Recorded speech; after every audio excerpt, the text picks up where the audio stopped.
What's up, bikers? Episode 160 today with the Calirado Kid. And oh my God, it's been so long since we've had a show.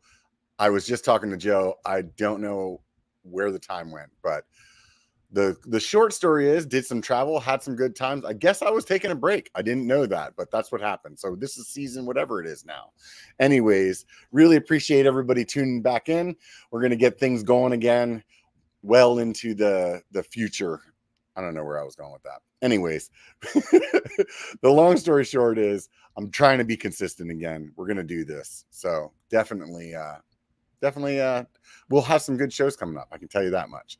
Anyways, let's say this first. Thank you very much for everybody on Patreon. I really appreciate all you guys out there and gals. Everybody that's out there means a lot. Definitely does. Got somebody new the other day, popped up there, and really stoked about that. So any of you guys that want to help out with the show, keep things going, beer in the fridge or protein powder in the shakes, whatever it is.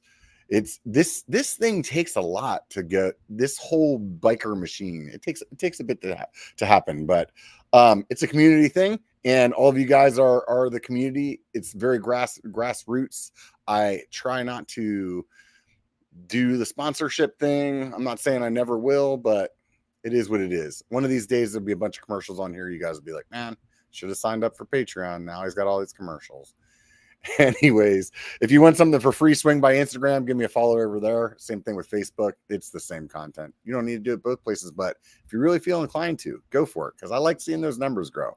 Same thing here. You know how to subscribe. You know how to thumbs up. You know how to YouTube. If you're listening on the podcast, though, write a review. I actually checked it out the other day, and a couple of new ones on there as well. So thank you guys that took the time to go over to Apple Podcasts, give me a 5-star review. That was rad. It's always fun reading those too. So I appreciate it. Every single one of you guys that put your effort into helping this show grow and keeping everything afloat. So with all that being said, we'll go ahead and bring Joe back on.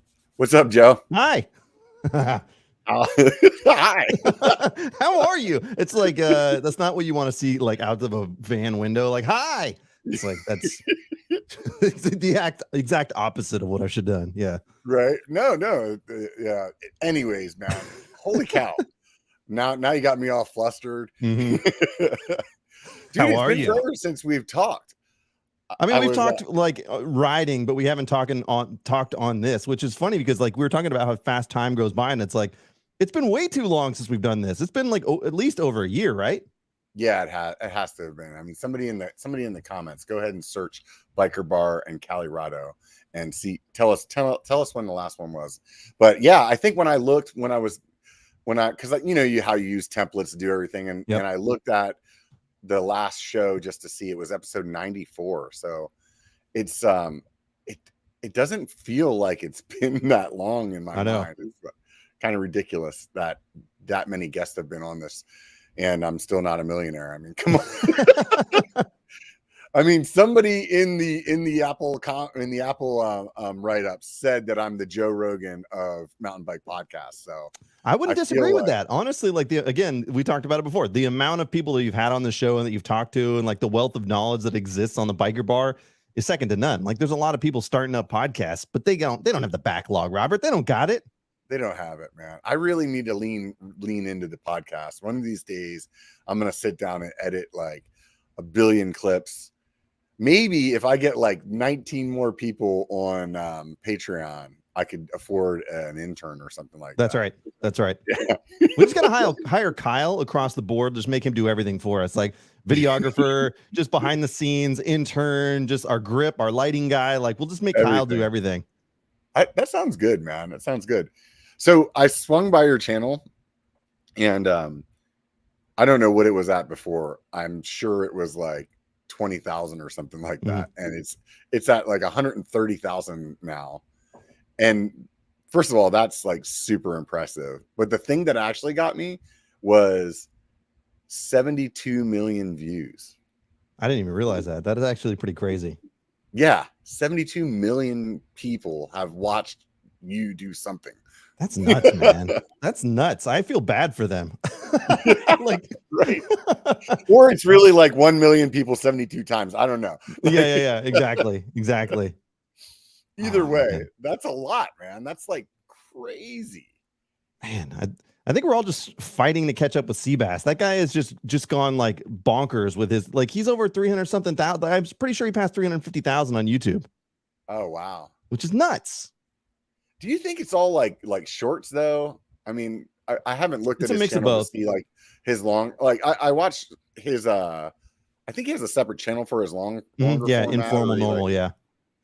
Yeah, and I'll watch those when they pop up, but I don't think he does any of that longer format on his regular channel, does he? He does, yeah. He's got some really well-produced videos, and like he'll do them sparingly. And I think the reason why he's like all the greatest content creators create a second channel, because like that way they could put their kind of like roughly edited, just ride videos on the second channel, and then he keeps the highly produced stuff on the main channel. We were out at the TDS Enduro. Have you ever been out to the TDS Enduro, just like witnessed it? I haven't gone yet. Every year it seems like I have a new excuse, so I need to start working on my excuse for next year. But dude, I'll say like for like somebody who's never been involved in the race scene or anything like that, like I don't even really watch my mountain bike racing, but like going out there and witnessing what those guys do, it's pure insanity. And like seeing it on that level, it was really cool.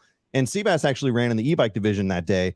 And you and I both know, like, sometimes making event videos, like, people could care less. Like, they just won't tune in. It's almost impossible, no matter how fun it is for us. Like, people just don't care.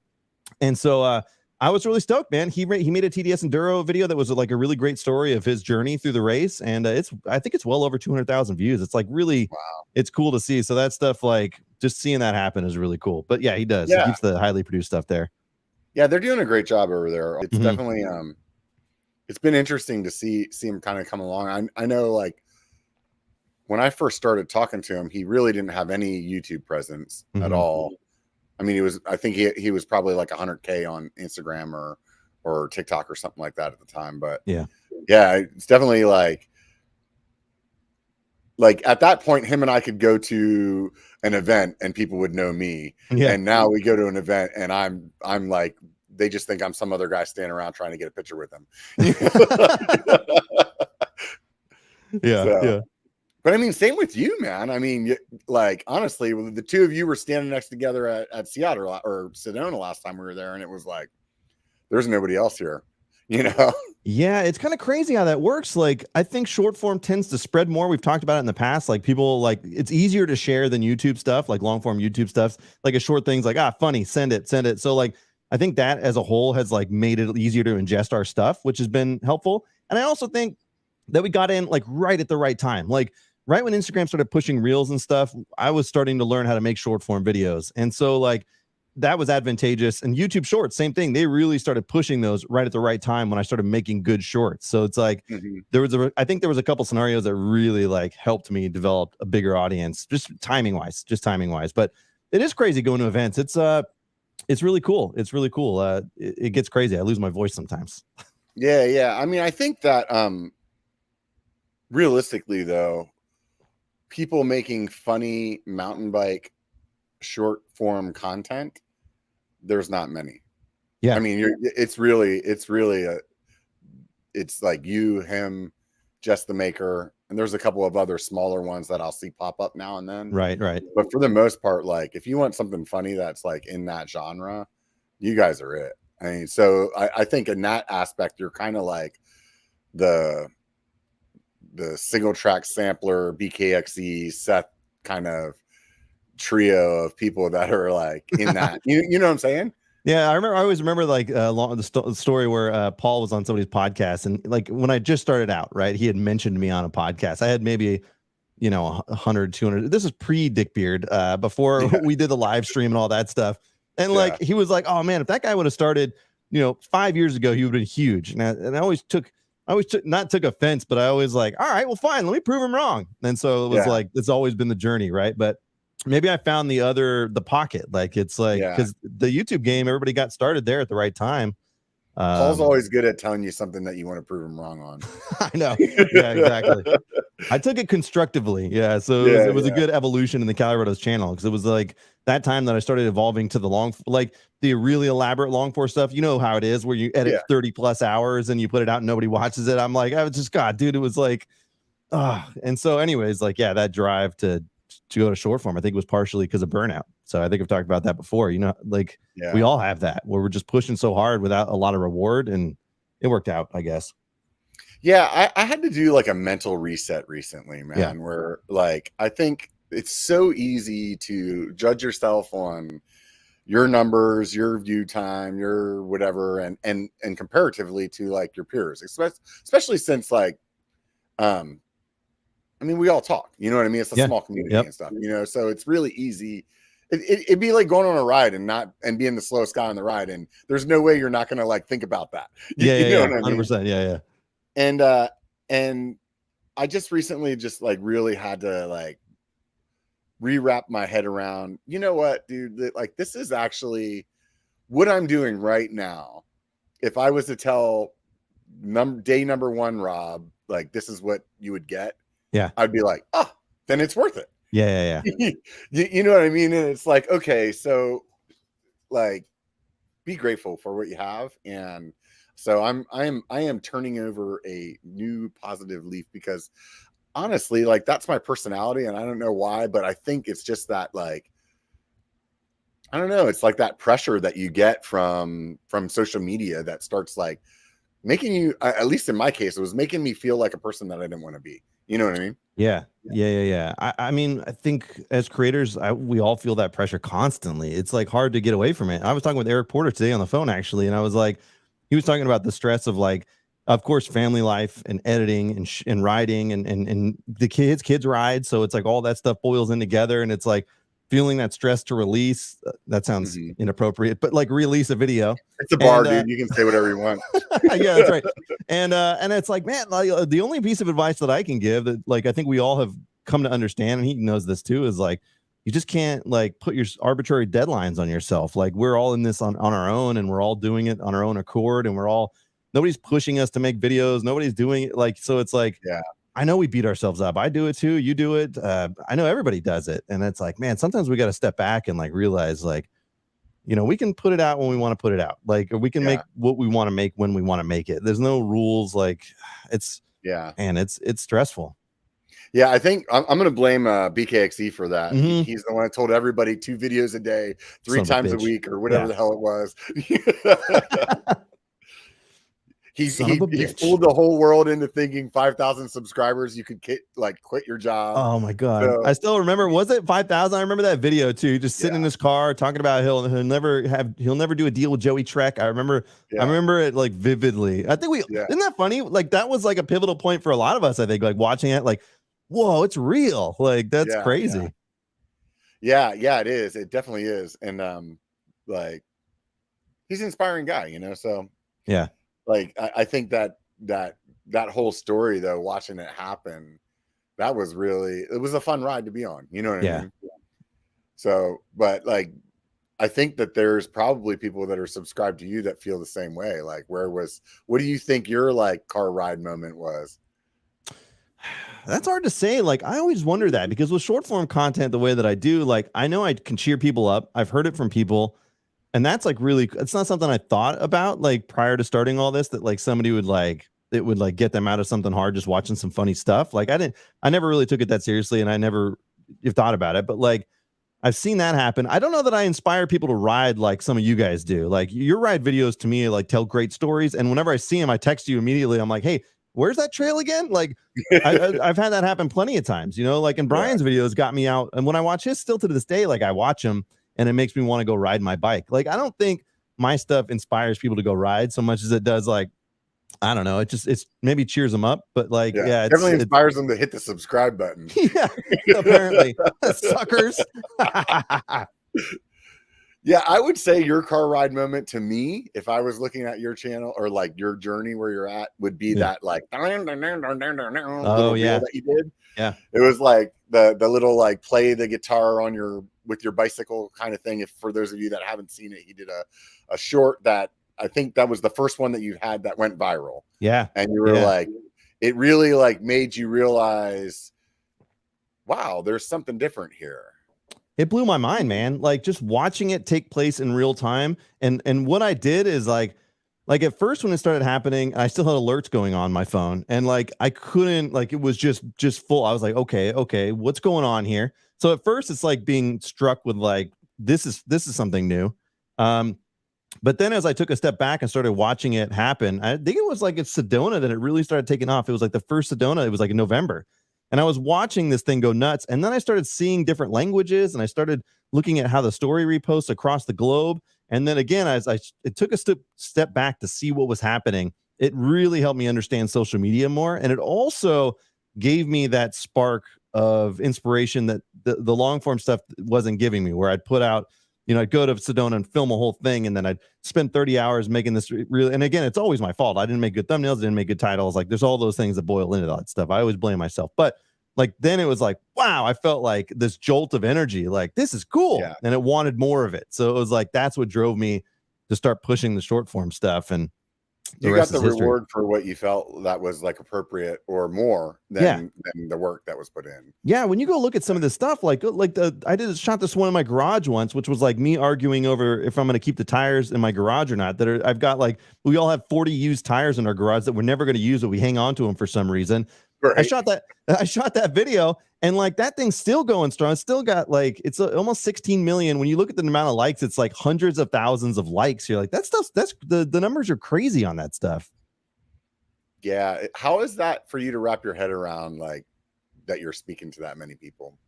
It's weird. And I was talking to Jess actually recently. It's like almost like, and this sounds arrogant, but we're almost desensitized now. Like, I almost want, I'm trying to find the next creative challenge. And now I'm like trying to get that evolution phase again, right? Where it's like, what's the next step?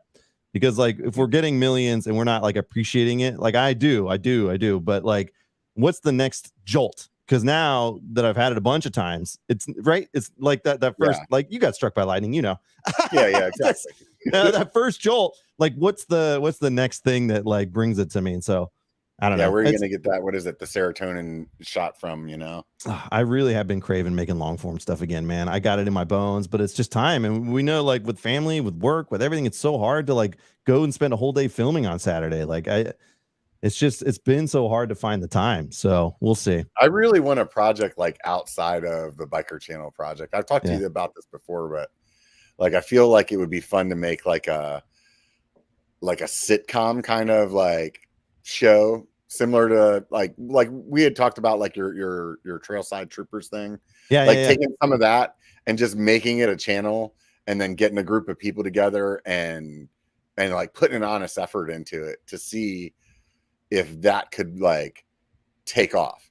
Like there is so many people watching YouTube for like I need to stop saying like for their TV content. You know what I mean?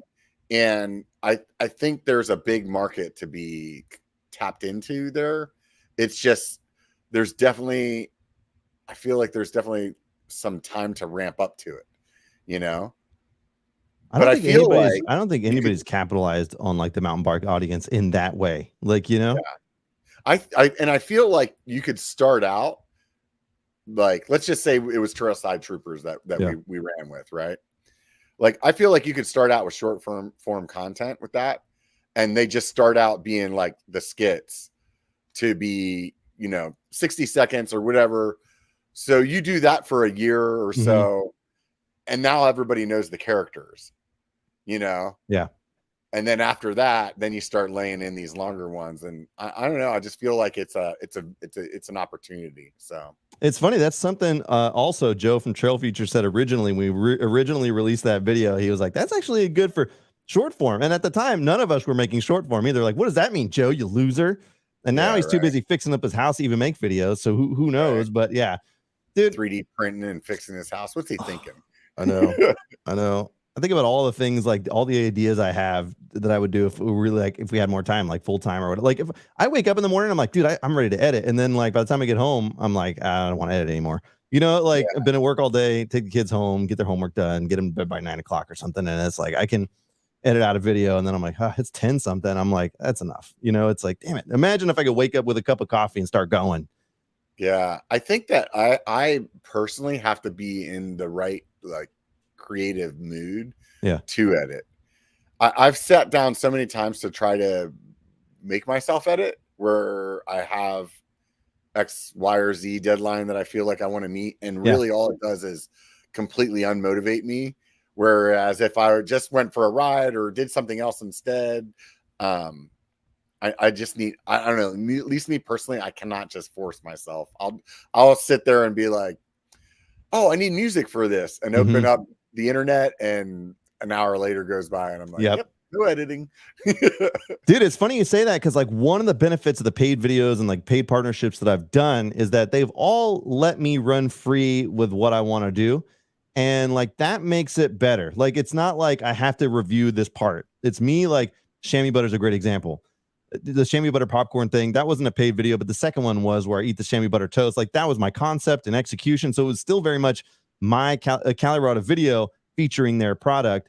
And it's still a creative journey. Like it's still something that I got to process. I got to come up with it. I got to make, and I still have to try to make it good so that people like it and enjoy it, even though it's technically an ad. So it's like, I've done a couple of those. I did one for Bird. They sent me a wheel set, and that thing hit 2 million views within 2 weeks on YouTube. Like it was like, I turned it into a scenario that we've all dealt with. Like the guy who's like, the wheel says like, dude, I got bad news. It's like, what? It's like, there's a scratch on my wheel. He's like, oh, well, that's easy. You just get a Sharpie and cover it up. It's like, I could have done that.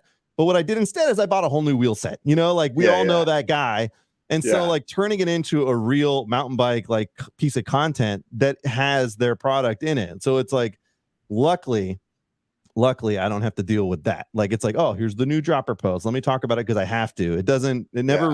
I'm lucky that it doesn't feel like that. And the nonsense stuff that I make up, like the companies that reach out are like okay with that. So like I don't even know if I would do it if they weren't, like if they tried to structure it in some way, I probably wouldn't be on board.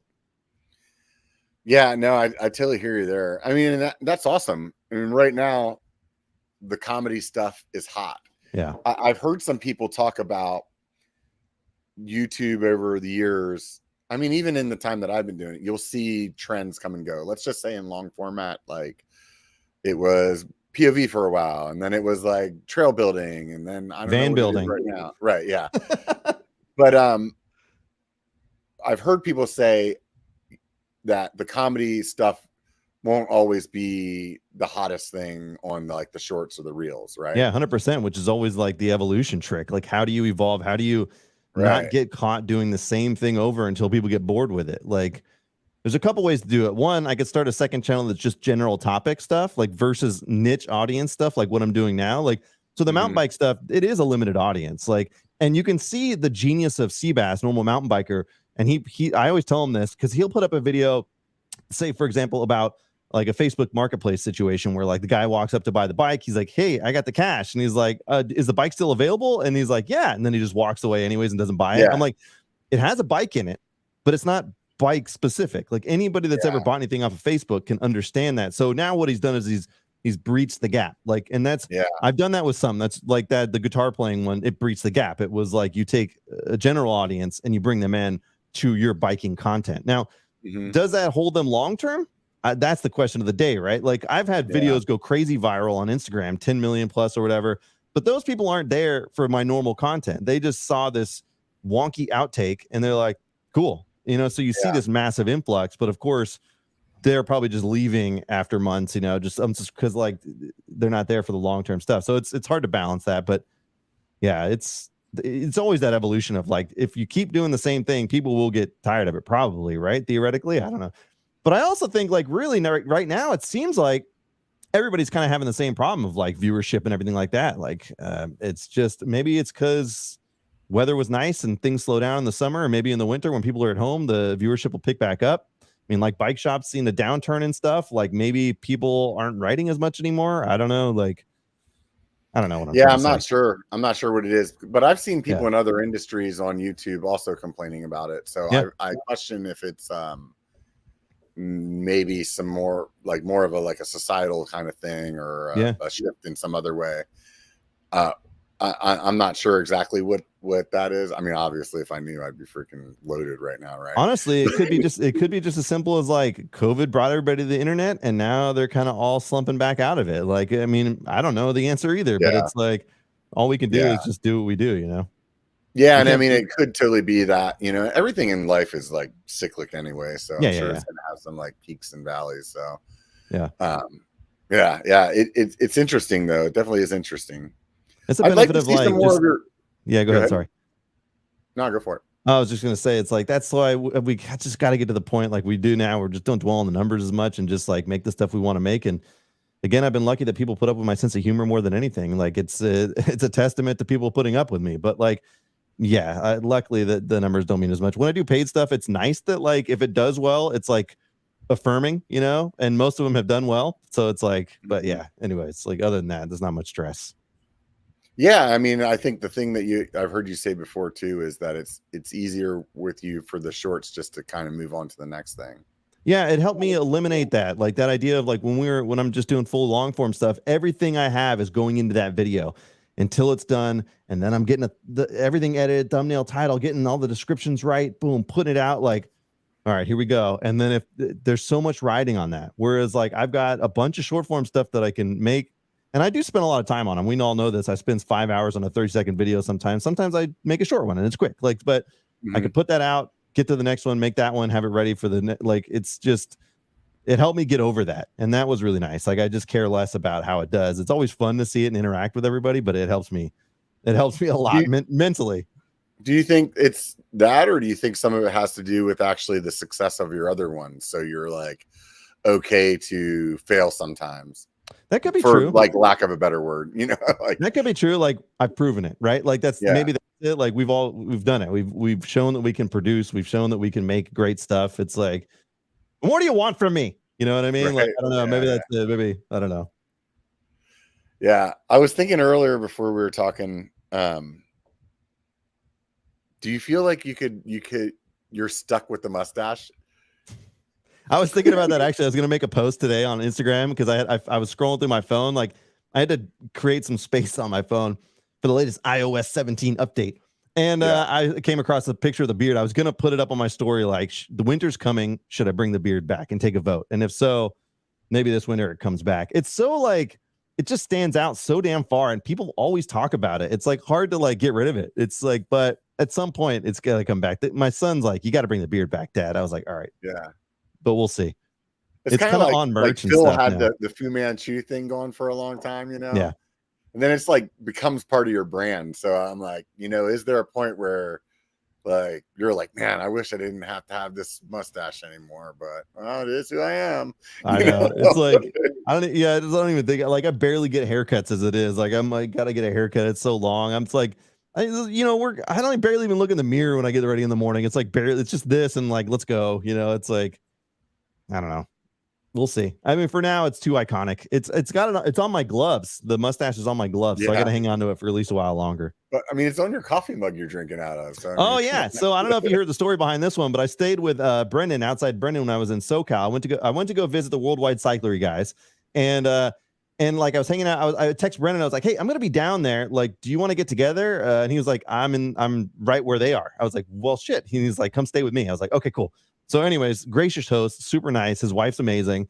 And they brought this out to me with the coffee. I was like, this is amazing. And so when I left, he's like, I bequeath this mug unto you, Joe. Let me get it in focus. There it is. Yeah. And it is the great mustache. In fact, we did a live stream from his garage. And during the live stream, he made a 3D printed mustache guard. And that was one of the videos we made. And we had the audience pick which mustache off of this mug that he would 3D print. It was pretty fun. There you go. Right on, man. Classic behind the scenes. Right. I was watching a video the other day about a content creator who started making like reels and shorts. And then she realized that the behind the scenes of her making the reels and the shorts was actually better content than the content itself. That's so true. Yeah. Yeah. It's kind of crazy. Yeah. It's 100% true. Honestly, like some of the biggest videos, the two biggest videos I have on Instagram are outtakes. They were, they like I made the other videos very elaborate, like really good. And then it's just a shot with my phone of me like eating a chicken wing or whatever, like with the camera and the blower, you know, like a garden blower aimed at me for the wind effect in the video. And like, it's just a static shot of that with some music behind it. And that one went to like 12 million views or something. Right. Like, and then then I spent like a ton of time making and the actual video did well. It's the one where I like go to send a jump and it's like I'm in the air for like 20 minutes eating chicken, like just like, but anyways, Yeah, it's true. And really, like, a long-standing like dream of mine is to like do like a Patreon style thing where it's just I just break down the videos and like show the behind the scenes and tell the stories, because all people will run into me, and like when you're filming, like people don't know what to make of this sometimes. Like I'm filming an Everyman Jack video. My hair is just sudsed up this high with soap because I need to film it, and somebody walks up like, "Hey," I'm like, "Hey." And in the background, you know how Beaks Bite out of Granite Bay, like people go and take a wedding photography and they do high school photos and all this stuff. And so I have to get this video done. I have a deadline on it, and the sun is going down. I'm running out of daylight. So I'm screaming at the top of my lungs, filming by myself. And there's just a couple like taking engagement photos like 2 feet from me. Like we just got to do it. We got to get the job done. So it'd be funny as hell to see that stuff. Just have a camera pan around and show what's really happening behind us. Maybe that's the long form that you do. I know. Just tell the stories. Yeah, I don't know. You're right. My channel will probably be more successful that way. Yeah, I mean, who knows? You know what I mean? Try it. I mean, you already had the footage, right? Yeah, so that is true. I mean, that's the one thing that's fun about our channels is that you can always test, and it's really easy to find out if people liked it. God, how many of us are overthinkers though? And I've always been like this, and like that's why it took me so long to do anything creative again. Because I'm like, I gotta have the perfect camera, I gotta have the perfect mic, and you don't need any of that stuff. Like it just like. Every time I think about making a video, I'm like, okay, here's all the shots that I need. I'm like, God, dude, I'm already like, I'm taking a simple concept and pushing it too hard. And then like, you don't make it, which is worse than just making it bad, or something. Yeah. It's just been it's just an ongoing problem. I think it also comes with the more experience that you have, the worse that gets, at least for me. When I first started, it was really easy to come home, take my GoPro footage, and turn that into a video in a couple hours or whatever it would take, right?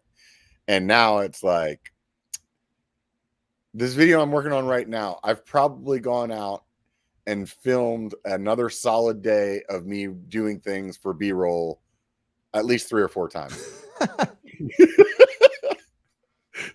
Where I'm this is the behind the scenes stuff. Yeah.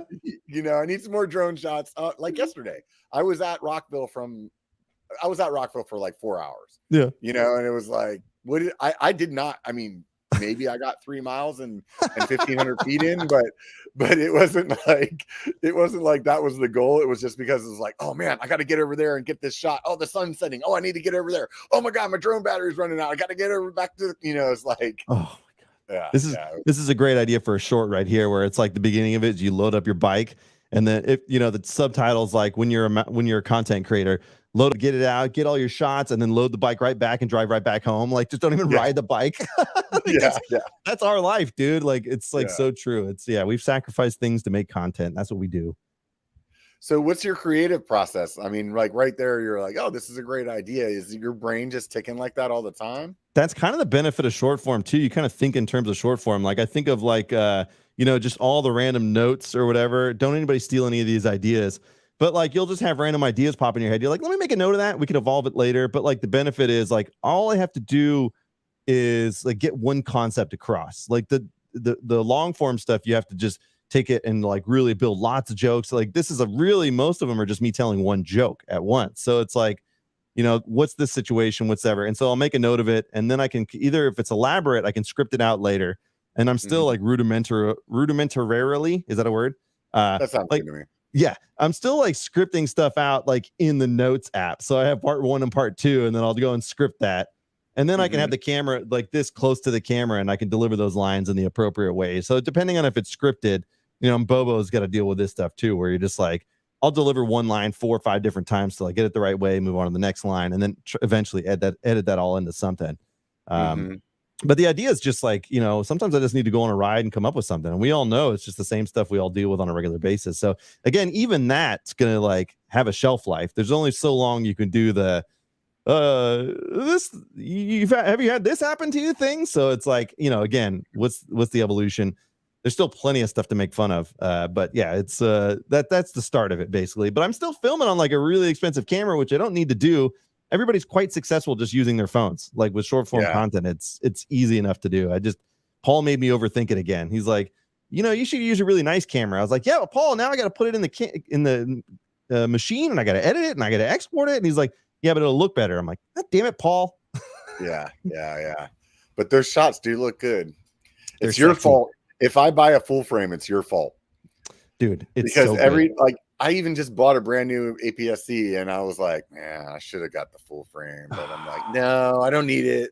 It looks good enough for what I do. The A7S III is the best camera I've ever had. That's what I'm using right here. It's so good. Yeah. One of these days, I'm gonna hook my camera up to my my podcasting situation here.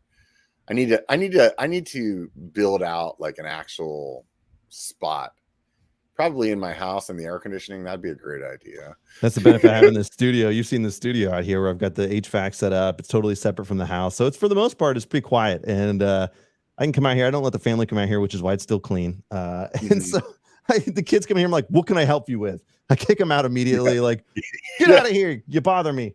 Do I know you? This is my private space. Yeah. Get off my lawn. Lock the door. They're like looking at me through the window. They're bleeding profusely. I'm like, I don't care what happened. I'm working. Yeah, send me an email. Yeah, exactly. Yeah. My wife's like, she was like, the studio shed's rad. And she's like, we should build another one for me. I'm like, yeah, that's a lot of money, you know? Nice. There you go. There's another rule or another reel. Yeah, exactly. Exactly. That looks really nice, honey. Can I have one? No, no. It's like a bike with a bike instead of a shed. Genius. Right. Yeah. There you go. There you go. Yeah. You're so does your wife get to use her robe on the regular, or do you have to like mine? Did you buy that one? That one's yours now? No, it's mine now. And the funny story is, like, apparently that robe that I use in the videos is like her grandma's, who's passed years ago, like hers. And I'm just like, she hasn't told me not to use it. And in fact, it lives on my side of the closet now. But yeah, it's now this all stems, by the way, from the fact that, like, I was like, hey, I need a female, like, I need a wife character for this role that I'm shooting. Like, you want to do it? And she's like, no, I don't want to be on camera. I was like, okay, well, I just got to do it then. Like, it was like, it wasn't like, I know I've got a couple random comments where it's like, oh, women, why are you portraying women like this? I'm like, it's obviously an over exaggeration. It's like a silly portrayal, and it's all fun and game. It's all lighthearted, you know? Yeah. Where it's like, you know, there was one I did for Mother's Day or something where, like, it was me in the garage getting all my gear ready, and she's like, what are you doing? It's like, just going out for a ride, babe. And he's like, it's Mother's Day. And she's like, so I should be back sooner than normal? And she just throws something at him, like, right. And of course, somebody in the comments is like, you know, women ride too. I'm like, yeah, I know. I'm just saying, like, my wife wouldn't be happy if it was Mother's Day and I went riding all day. Like, she'd be pissed. Like, and justifiably so. It's I usually just, I go, hey, whatever you want to do. If you want me to take the kids out to the lake for all day while you relax, I'll do that. Whatever you want to do, it's your day. I'm happy for it. So yeah. You just didn't know that involved running into me. You were like, oh man. Yep. Yeah, it always cracks me up that we live so close, but we like don't see each other. God, you know what it is? Like, it's because I'm so unorganized. Like, oftentimes I don't even know if I can go on a ride. Like, and then my wife will be like, oh, me and the kids, we're gonna go do this thing. I'm like, oh, I can go now. Boom. And so it's like, and then I get in the truck, I don't even know where I'm gonna go. Like, it's like, and I barely ride. And then, like, people like, it's just, I'm lucky if I can get one ride a week these days, like with work and family and everything else. It's so hard. So it's like, that's why. It's because I'm so unorganized. Like, oftentimes I don't find out last minute till I can go ride. I am very not good at planning at all either. So I don't know what the reason is. People ask me all the time. They're always like, oh, you guys are close to each other. You guys hang out. And I'm like, who's that guy? I think I follow him on Instagram. Yeah. It's so funny. Like, I always mean to do more barbecues, and I'm like, I'm like, what the hell am I doing? Oh, it's like all my time is spent again. Like, you get the kids here, you get them to school, and you get them like done. It's 9-something at night, and then that's every day. So that's 5 days a week basically. And then like Saturday is like, oh, I got to get this thing filmed. And so like, I barely ride because you got to film 1 or 2 things that you have planned or whatever else. And then it's like Sunday's like, well, I went riding Saturday, so I need to use Sunday for a family day. And it's like, that's it. And that's the routine, you know. It's like, oh my God. And I'm lucky. Like, sometimes I'll get out on a Wednesday and like go for an 1.5 hour ride. And now it's going to be night ride season. So it's going to be like night riding. So that's it. Like, it's like, holy crap. And on a side note, like, I have a sneaking suspicion that good old fashioned like riding depression's about to set in, because now we're going to get off work. It's going to be dark already. And it, like, you know what I mean? And then like, you can't film anything in the dark. So like, there goes any chance of shooting anything during the weekdays. It's like, oh my God, I remember last year it hit me more than I had before. Cause it's like, I had ideas to shoot and I'm like, I don't have any time to shoot these things. Yeah. Just need more daylight. Yeah. And so we're about to come into that. So I'm really looking forward to that. Yeah. That sounds like a lot of fun. Shoot. I had something that sparked my interest and now I'm like, poop, there it went. I got too involved into listening to your conversation. That's what I do. As a side note, you're lucky I'm here tonight because I know you play video games occasionally too, or used to. I've got this really nice like OLED gaming monitor that I installed, ultra wide, very expensive. Yeah. Mm-hmm. And I got a 4090 graphics card that's also overly expensive. And Cyberpunk 2077 just put out a brand new update today that's supposed to change the game. So I'm really like excited to play that tonight. And I can't wait. So we're here, but that's what I'm going to be doing afterwards. Not editing, everybody. Sorry. There you go. Right. I remember what it was. So yeah. You found your niche of what you're doing really good at with the reels and the shorts. But you're still doing some like interviews and some things here and there. What's the reason that you're doing those? Is it just, a creative outlet? You enjoy it? Dude, you know what's been interesting? Yeah, like I usually just say yes to everything. Like if time works. Obviously, you hit me up like, hey, you want to jump? Yeah, of course. Like, let's go. Like this is easy because I can make it work from my house and stuff too. But like all these weird opportunities fall into my plate sometimes now because like one, we put ourselves out there, like, and so I think I jokingly say like I'm stupid for shooting with this really expensive camera for all the stuff that I do, but that professionalism actually shines through to people and it gets attention. So there's a reason why a couple production companies have reached out to me. I just drove down to LA and shot a Subaru spot for a production company out there. So that's coming out soon. Hopefully it's funny because being the talent, there's 10 people on set. You got a videographer, you got a director, you've got all these people, you got a sound guy, and we're just shooting a TikTok basically. And so it's like 10 people to do what I do. And that's just on set to do the one thing that I do by myself.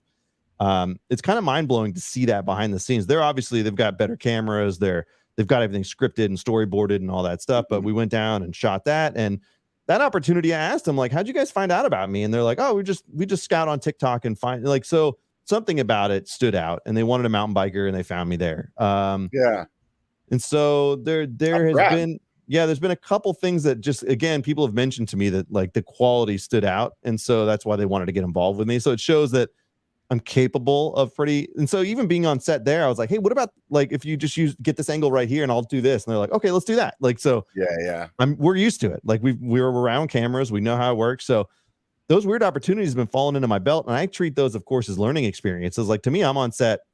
I feel like I'm scamming them, taking their money, like, because like, it's such a cool experience for me to like meet all those people and just talk to them on set and see the process. These production companies, they do some crazy stuff. Like I landed an acting gig too, which from a fan of the channel, she works for a production company down in San Francisco. And I went and got this acting gig that I was supposed to be an extra on, and they ended up giving me lines. It was the scariest thing I've ever done for years, man. But like, I thrive on that, man. Like it was so terrifying because like now it's not just me in front of the camera by myself or me and you. Like we know each other. We can just jive. We could just make something funny and we'll be fine. Right. But when you have a director, you've got a whole like bar sectioned off to where I've got to walk in and there's like 20 people depending on you not screwing up the line because they're next to deliver their lines. Like you're like, dude, this is so different. And that was like one of the scariest things I've done in a long time, but also one of the most like formative ones. So it's like we always talk about the idea of like, if you're not like uncomfortable, you're not learning anything, right? So those things have been falling on my plate occasionally, scattered throughout. Now it's been kind of cool. So is the goal to do this full time, or is the goal to just see where it happens? I just don't know how to make that happen. Like it's so much harder than being a solo guy living in your van. I would have done it already, but like, there's so much more riding on the stuff that I have. And I mean, I know the feeling. I totally know the feeling. And I mean, you have a good job. So there's a pretty high bar set there. You know what I mean? It's like you already have an income level that you're used to and you're accustomed to, and to get to a point of of like turning that down. You have to at least get close to that, I would assume. You know what I mean? So it's like, okay, well, the better job that you have in, outside of YouTube, the harder it is to get to that number, I know. Like, I will say that I have started cutting expenses. Like, I'm starting to pull back on stuff to just keep get everything as low as possible to make it a possibility. But it's still a very difficult prospect. But I think of that when I'm like negotiating with people and stuff now. I'm like, I don't like asking people for money, but like I treat it as like I'm clawing my way out of a ditch, where I'm like, I'm stuck in the well and I'm trying to claw my way out. And this is the only way it's going to work. So it's like, that has been a like kind of a good motivating factor. And like, this is how much it's going to be. And they're like, that's a lot. I'm like, that's how much it's going to be. And like, that's what it is. So that's been helpful. There's a possibility. I got to sit down and I'm not a numbers guy. And actually, like, the problem is I also don't care about money very much, which is stupid to say. Like, Brian is really good with money. He's like, he knows about investing. He knows about this. He knows about that. Like, I've never been smart like that. I'm good creatively, but like, I just got to like get maybe to a certain, if I can like say a certain number, then I'll be like, fuck it, let's go. I know that if I have more time, I'll be making more long form, making more money on the long form. Then I'd be dealing with advertisers on long form videos in addition to the advertisers on the short form videos. And now we're talking diversification. So I have a stinking suspicion that part of me just needs the struggle to make me go to shine a little brighter, like. Yeah. I mean, that's always a good motivator, like being hungry, you know what I mean? Like the fear of being hungry will turn you into like a machine. Yeah. You know what I mean? So it's true. Because right now I think about that too. I mean, there's definitely ways that I could reorganize my life and make it happen. Yeah. And then that would actually make me like it would instill that like I have to now, but then there's another part of me is like, do I want that? Yeah. I'm not sure. You know what I mean? Some days I'm like, yeah. And other days I'm like, I don't know, man. Like there's a whole other subset of pressure that comes with doing that full time. Yeah. And that being like your way of paying for insurance for your children, like, you know what I mean? There's no YouTube insurance plan, Yeah. like, so it's like things like that where you're like, okay, well, I don't know, man, and I think, I mean, I turned my question to you into my own answer too, but well, we're both kind of in the same boat, it's like, I think for me, I'm just going to keep doing whatever I'm doing. And I feel like that will happen if it's supposed to. Yeah. And I'm just going to take things as they come and not really, because I'm similar to you when I don't even know how much my paycheck is. You know what I mean? Yeah, exactly. Yeah. Like people are like, if I went to go buy a car and they were like, how much do you make a year? I'd be like, let me look that up. Yeah, exactly. I don't even, I can get back to you on this, right? Yeah. Yeah. So, on that point now too, like I can kick my feet up and go like, it's okay if I don't land that deal. Cause like I'm still making my but like, again, I partially think that holds me back, like not having that need, like, so I'm trying to get that mentality a little bit and it's helping. Like I'm actually like working. Did I sign that? I signed a deal. Like I'm working on a video for REI. And so, oh, wow, that's fucking cool. That's crazy. And then like, again, doing the Subaru thing pretty recently and all that stuff. So it's like, it's just all these weird things happening. And the more it happens, the more of a possibility it is. So it's like, it's risky, but like, man, boy, how cool would that be just to wake up and just have my cup of coffee and go like, all right, where am I riding today?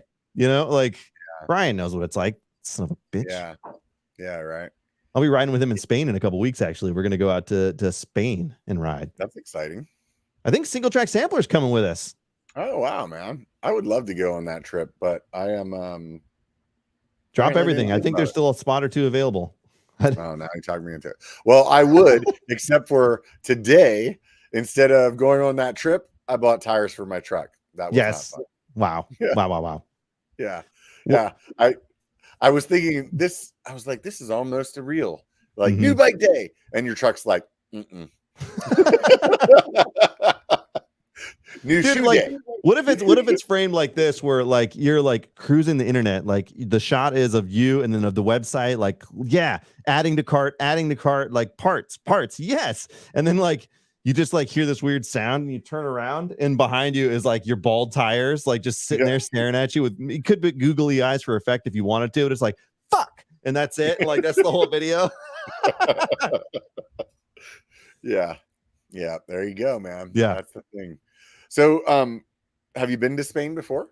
no, first time. So this is gonna be really cool. One of the, like, when I saw Brian like talk about it, I don't know that he made it like a, like sometimes he'll do like a Patreon ride. I don't think he promoted this ride.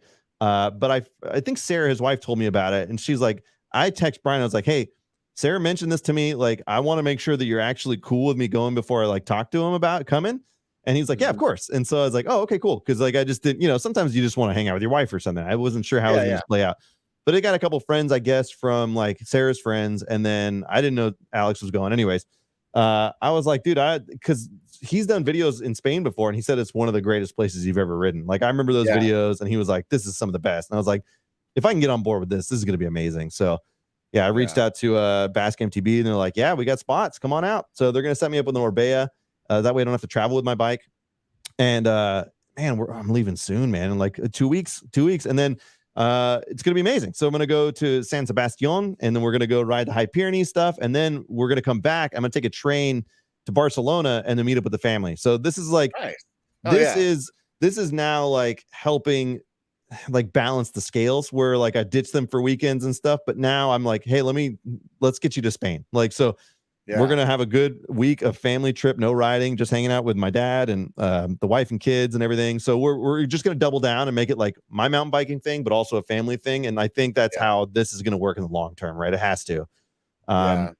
And that's what I've been doing over the years with just any travel that I do is like, oh, bring my bike, go for a ride, but I'm also doing this other thing, like, you've got to mix it. And so like, now I'm working on behind the scenes right now with the Oaxaca Expeditions, talking about doing a trip to Oaxaca in early March. And so we're trying to lock that stuff down. And he was like, oh yeah, we'll do discounted rates. So like, that's probably something the first trip I might actually promote, because Brian's going to roll too, or like, if people want to come, we'll get discounted rates, and like, it's going to be a fun ass trip. I'm trying to get Seabass maybe to come, like, so who knows, but like, I'm not gonna have any vacation time left at work, but do I care? No, like, not really, because like, to me, experiences have always trumped anything else. Like, I would rather have an experience than money in my pocket. So like, it's at that point now where there's opportunities to do it, and I'm like, I kind of want to seize them. So this is like, and this has brought excitement back to me, because like, dude, you probably get this too, like local trail riding depression. Like, I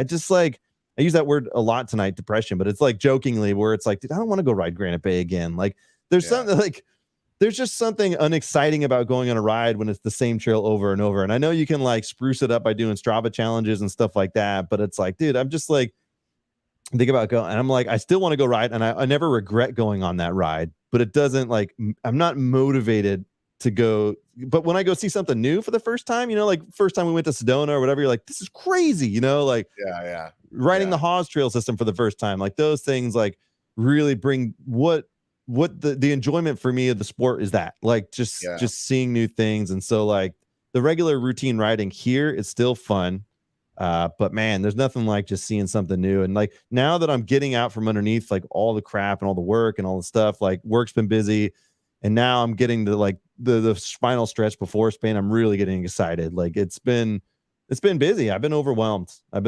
So it's like, it's setting in now, man. Like, honestly. I mean, I remember having a younger family, and there's a lot of time there, and I think for me, I'm fortunate, that I had kids younger, and so at this point I get that new ride feel by like going to a bunch of new places in Tahoe. You know what I mean? Cool, or like, so like but every one of those rides, that's like, I'm gone from like 6 or 7 a.m. in the morning until 7 or 8 o'clock at night. So you can't do that with a family. It's hard. You know what I mean? Like, if I do it, I've got to just agree that like Sunday I'm here all day for whatever you guys need. It's like, it can't be both days. It's so hard to do that. Yeah. And so, but I agree with you. I mean, there's definitely a different level of excitement. And, the first time I ever rode Forest Hill Divide Loop in Auburn, that was like, my skill set wasn't where it is now, but that was like, this is real mountain biking. This is like so exciting. Like, I couldn't wait to go do it again. And now that's like part of my little, like, I have in my mind, it's like my XC training loop that I do on totally. like Tuesdays, and it's, and yes, it is still sections of that trail where I'm like, oh, that was fun. But even the parts that are like, air quotes, for those of you listening, that's fun, it's still like I'm phoning it in when I'm doing it. It's not even like, I'm more concerned about like, hey, I wonder if I can beat my whole time all the way around here than I am like, oh, this is fun downhill, like it's just a routine. It's a routine ride. And even it's almost impossible to beat your time because you had that one day a year ago where you're just fucking out for it, and like there's no way we're gonna beat those. So it's like not even that. It's like, oh my God, it's just the weather was perfect, the dirt was perfect, like everything. Yep. And it's funny because like you still at the end of the ride, you're like, man, that was great to get out on a ride. But yeah, you're right. When you're on the ride, you're just kind of zoned out. Maybe that's why these guys roll around with Bluetooth speakers. They've been around the block so many times. They're just like, I need to play some Linkin Park. All right. That's it. Right. Yeah. Yeah. So many of my PRs on Strava, like first, second, and third are all the same time. I'm like, really? Yeah. Yeah. It's time for a new bike. That's what it sounds like to me. That you'll improve your times drastically. Because there's so much innovation and change happening in the mountain biking world that getting a new bike will really. So I can't even say it with a straight face. So we're gonna have this conversation. Yeah. I have a new bike, and this is almost one of the worst parts of being a content creator. Is then when you're riding that bike, but you haven't finished the video that tells everybody that you're riding that bike. I haven't been posting shit on Instagram because I'm like, normally I'm taking pictures of my bike and stuff while I'm out, but I can't do anything with those pictures when I'm taking them out. Nope.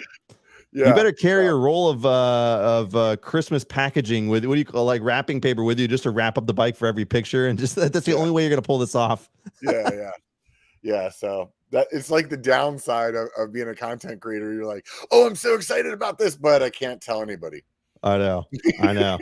Because I have to finish this 15 hours of editing and 6 more days of B-roll. God, I always had a great idea of filming like a parody bit of a bike reveal where it's like the idea is like you start off and the bike is delivered by a chopper, like it's like comes down out of the sky like and then it's still covered up, and then you gotta unveil, like you gotta take off the tarp, and then underneath it's still wrapped up, and like there's 40 stages to getting the bike unveiled, where it's like, and then the final stage is like you wrap up a rope to the Tacoma, and then it takes off down the street and rips the final tarp off the bike, and you're like, this is it, like, but it takes like 3 minutes, where it's like just wrapping paper and just like, how quickly would I lose the audience? I don't know, but I would think it's funny. That's all that matters. I was thinking, man, and once you get that Mr. Beast money, you'll have a helicopter. I think you can do it. Yeah, exactly. Yeah, all the tens of dollars we're making on YouTube. REI, you're like there, dude. I know. Yeah, I could do it. We're gonna make it happen. Yeah. So, did you think when you made that video and you thought you're like, okay, I get this real thing, and you start doing it, did you think in the amount of time that has passed that you'd be where you are right now? No, I had a suspicion. Really, the only goal, and this is why, like, I always kind of make these little evolutions, right? Like, the only goal I had was to see if I could repeat it. Like that was it. Like, okay, so I got a viral thing. Can I do it again? Can I get over 1 million again? And then I started doing that routinely. So like, but it took an evolution of learning how to do it, and it took like an understanding of how social media works, and all that spurred from that one thing, like helping me understand how people ingested it, how it was shared around, that sort of stuff. And so like, I didn't know that I always attribute it to like 83% luck and 12% mustache, but like, I had no clue, as often we don't. I think that there is a lot of luck involved.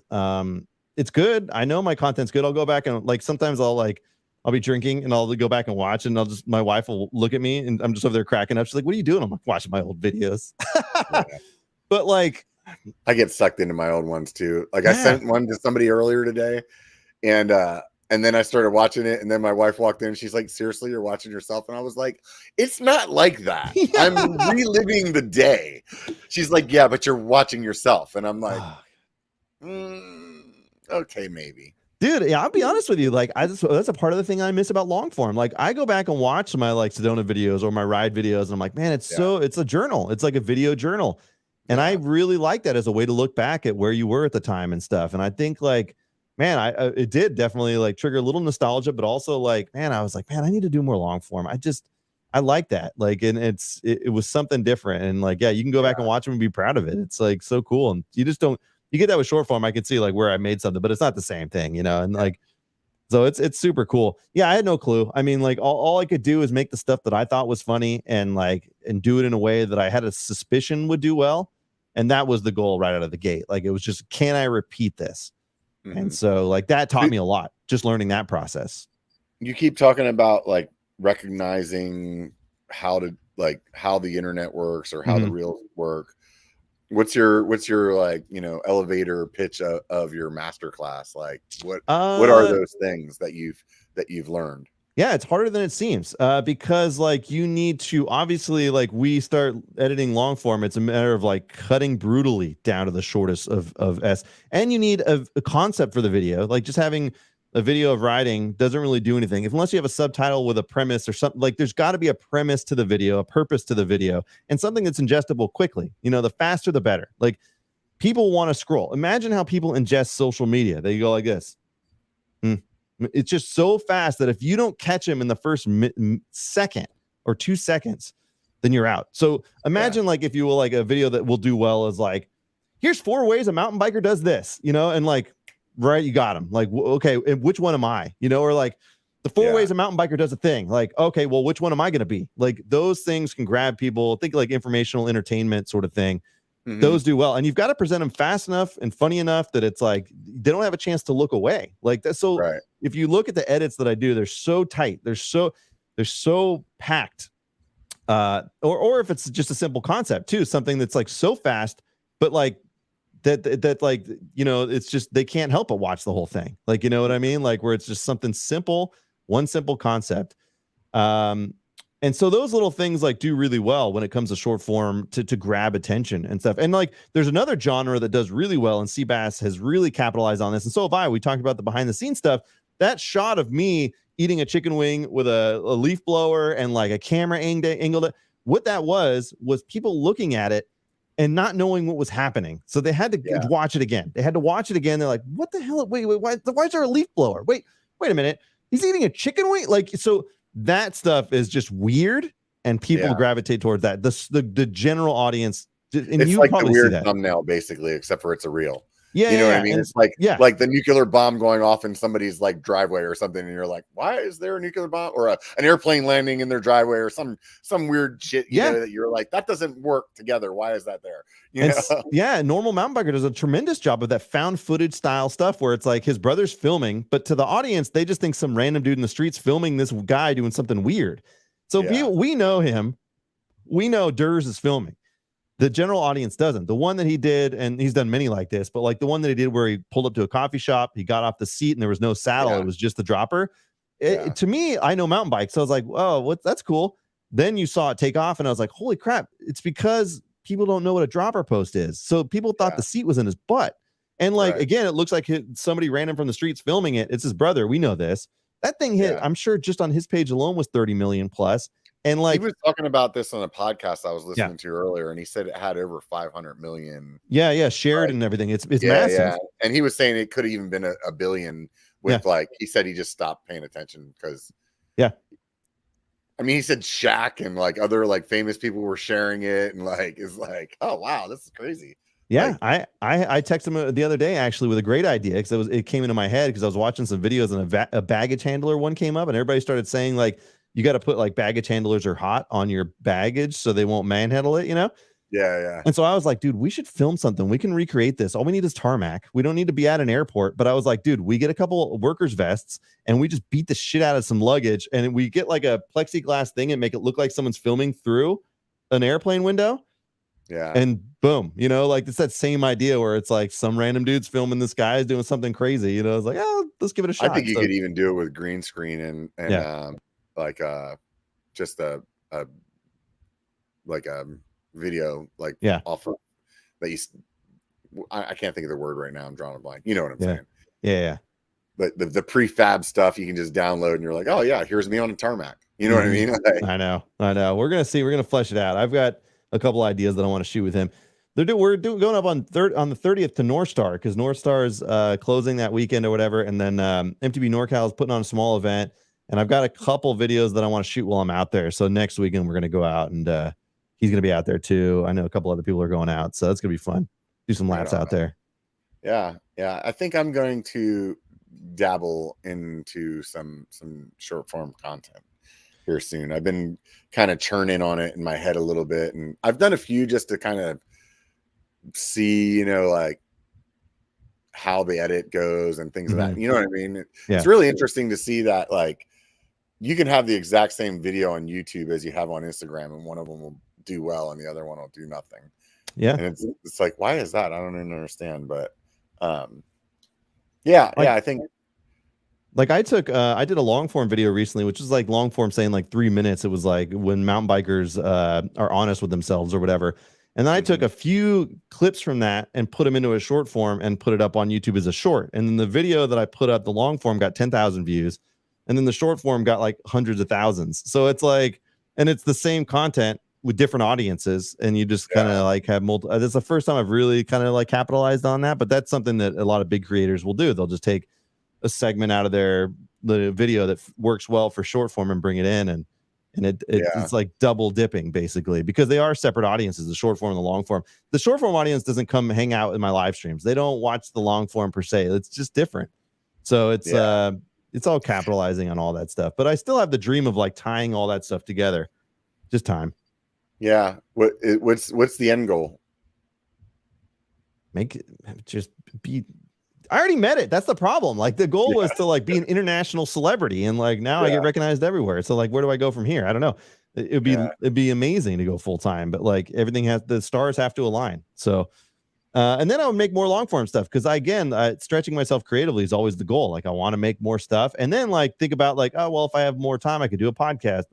I don't know. I'm still leaning against that, but I like the idea of the behind the scenes stuff and flesh out like a Patreon style thing where it's like all the behind the scenes and really like build that audience too. And I don't know, there's other stuff I'd want to do. I mean, I've considered the idea of like maybe just a production company that really brings in revenue, that handles production for local businesses or wherever else. I see what these guys do. I know what they're doing, and I could do it. I just need to be organized enough to pull it off. So like think of a revenue stream where I'm actually just running a production company business and then doing this on the side. Who knows? Like, I just know that about doing drone work for somebody recently. Oh, yeah.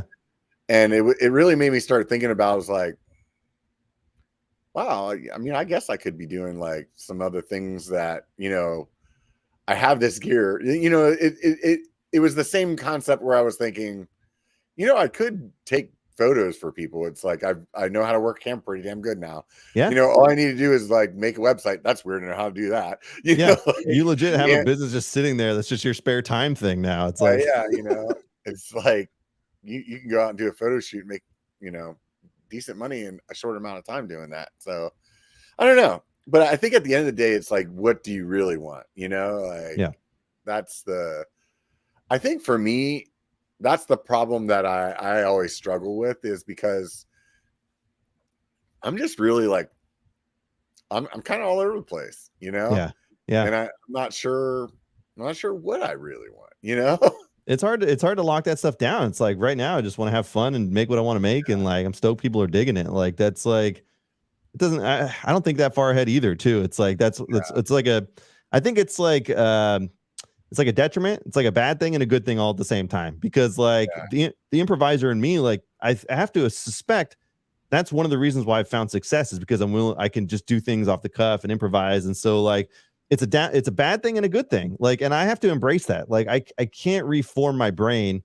And so I kind of have to like understand that, like, I have to work around that. And like, so I'll have a video that I have to make, and like, I don't think about it much because I just know that I'm going to get it done. Like, I don't know, like, it's like I was like that in school. I think I was a procrastinator, right? Where it's like, it's due tomorrow, or it's due in 3 days. Yeah, I'll do it in 2 days. Like, it's fine. Like, yeah. I think I'm still like that.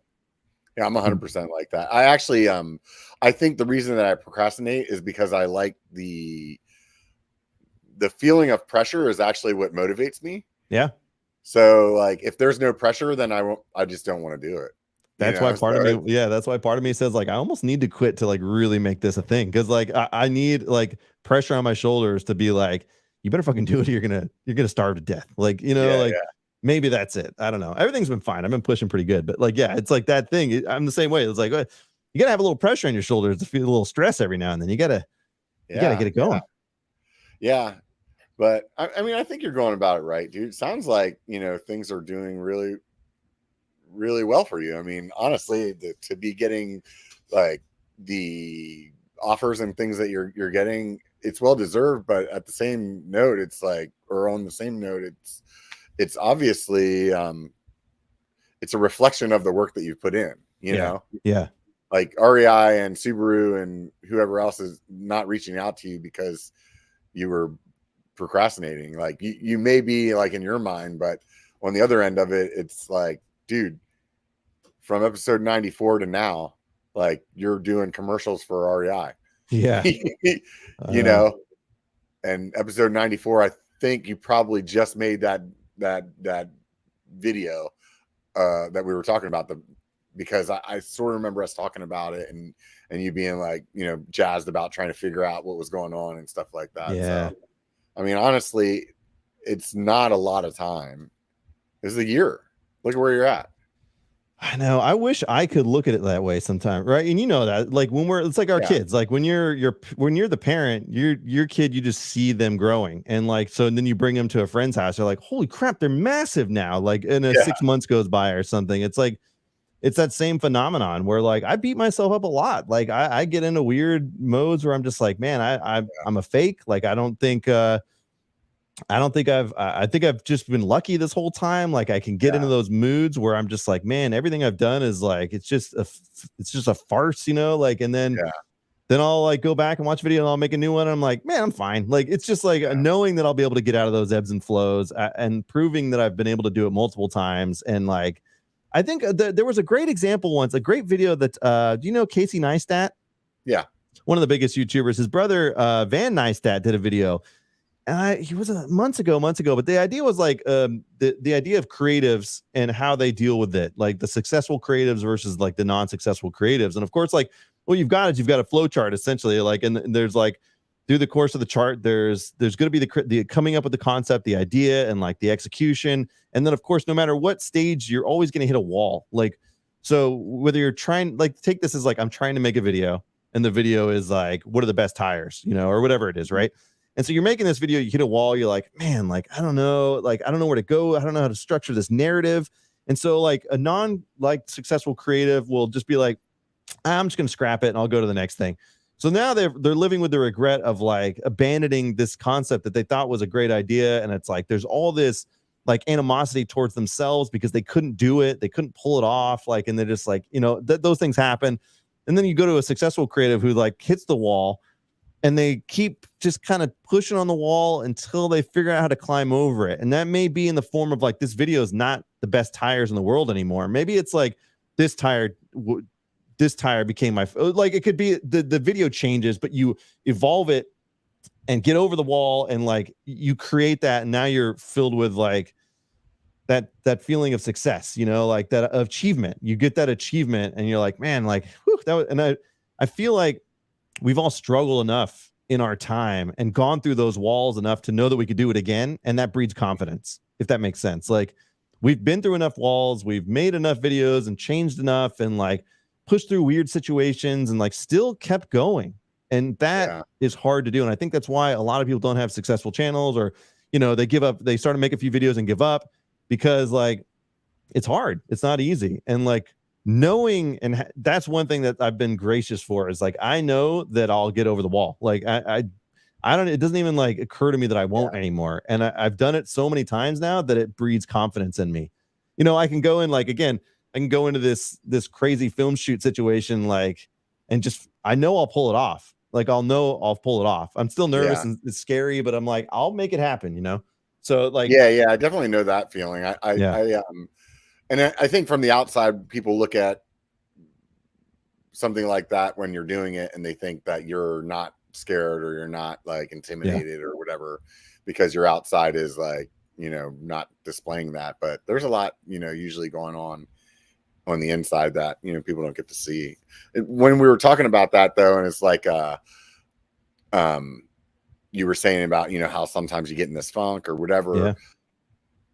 I hear that a lot. And I wonder if it's the personality set of people that are actually creative that do that, or if it's like a side effect of just social media itself. Like to me, I kind of feel like it's the people that do this. I think there's a certain type of person, you know what I mean? Like, and I think that insecurity is part of it. And that's usually at least the way that I think about it is like, it's some kind of insecurity that's feeding the feeling of like, you're a fake or I should quit or whatever. Yeah. And, but I think that that's the same thing that's actually like, it's the same thing that's also motivating the creative people to do their channels the way that they are, is because then you're getting this, this reward of people telling you like, no, you're wrong. You are good. Yeah. Yeah. There was like a comment on YouTube with a guy. I released the long form video. I make them every 6 months now. So, whatever. And, so the guy was like, there's so many people like just laughing and saying it's funny. And then the one dude comes in and he's like, yeah, like, it's hard to be funny. And so I like messaged back and I was like, yeah, especially when you're making crappy content like I am, just a self-deprecate, which is fine. And then he comments back this really long explanation of what he meant was like, here, take these comedy shows as examples of like proper writing and all that stuff. And I was like, yeah, that's a great point. But you're also highlighting shows that have entire writing staff devoted to like Sunny in Philadelphia. These are professional comedians. This is their job. This is what they make. They write, they sit down in a writer's room. And I was like, you got to understand, like, I got a wife and kids, I got a job. And he was like, oh, I'm sorry, I'm just being an asshole. I'm like, no. He's like, I'll delete the comments. I'm like, you don't have to delete the comments. I'm happy for it. Like, I love that discussion. That's how you evolve. And like, he felt like guilty for saying something meanish, but I didn't take it as mean. I thought it was like a good constructive discustion. Like, I was like, you don't have to delete anything. Like, this is fine. Like, I didn't take any offense to that. Like, I know some people do in comments and stuff, but like, it was totally fine. Like, I didn't mind that at all. And that's how we learn. Like the Paul comment was something that formed my evolution. It made me make harder videos and learn more about video editing. Like, it's a constructive push for me. It's like that. It's like somebody can say something mean and I can sit back and think about it and like, all right, here's another great example. Like early on, like maybe it was like 8 months ago now, maybe it was even a year ago now.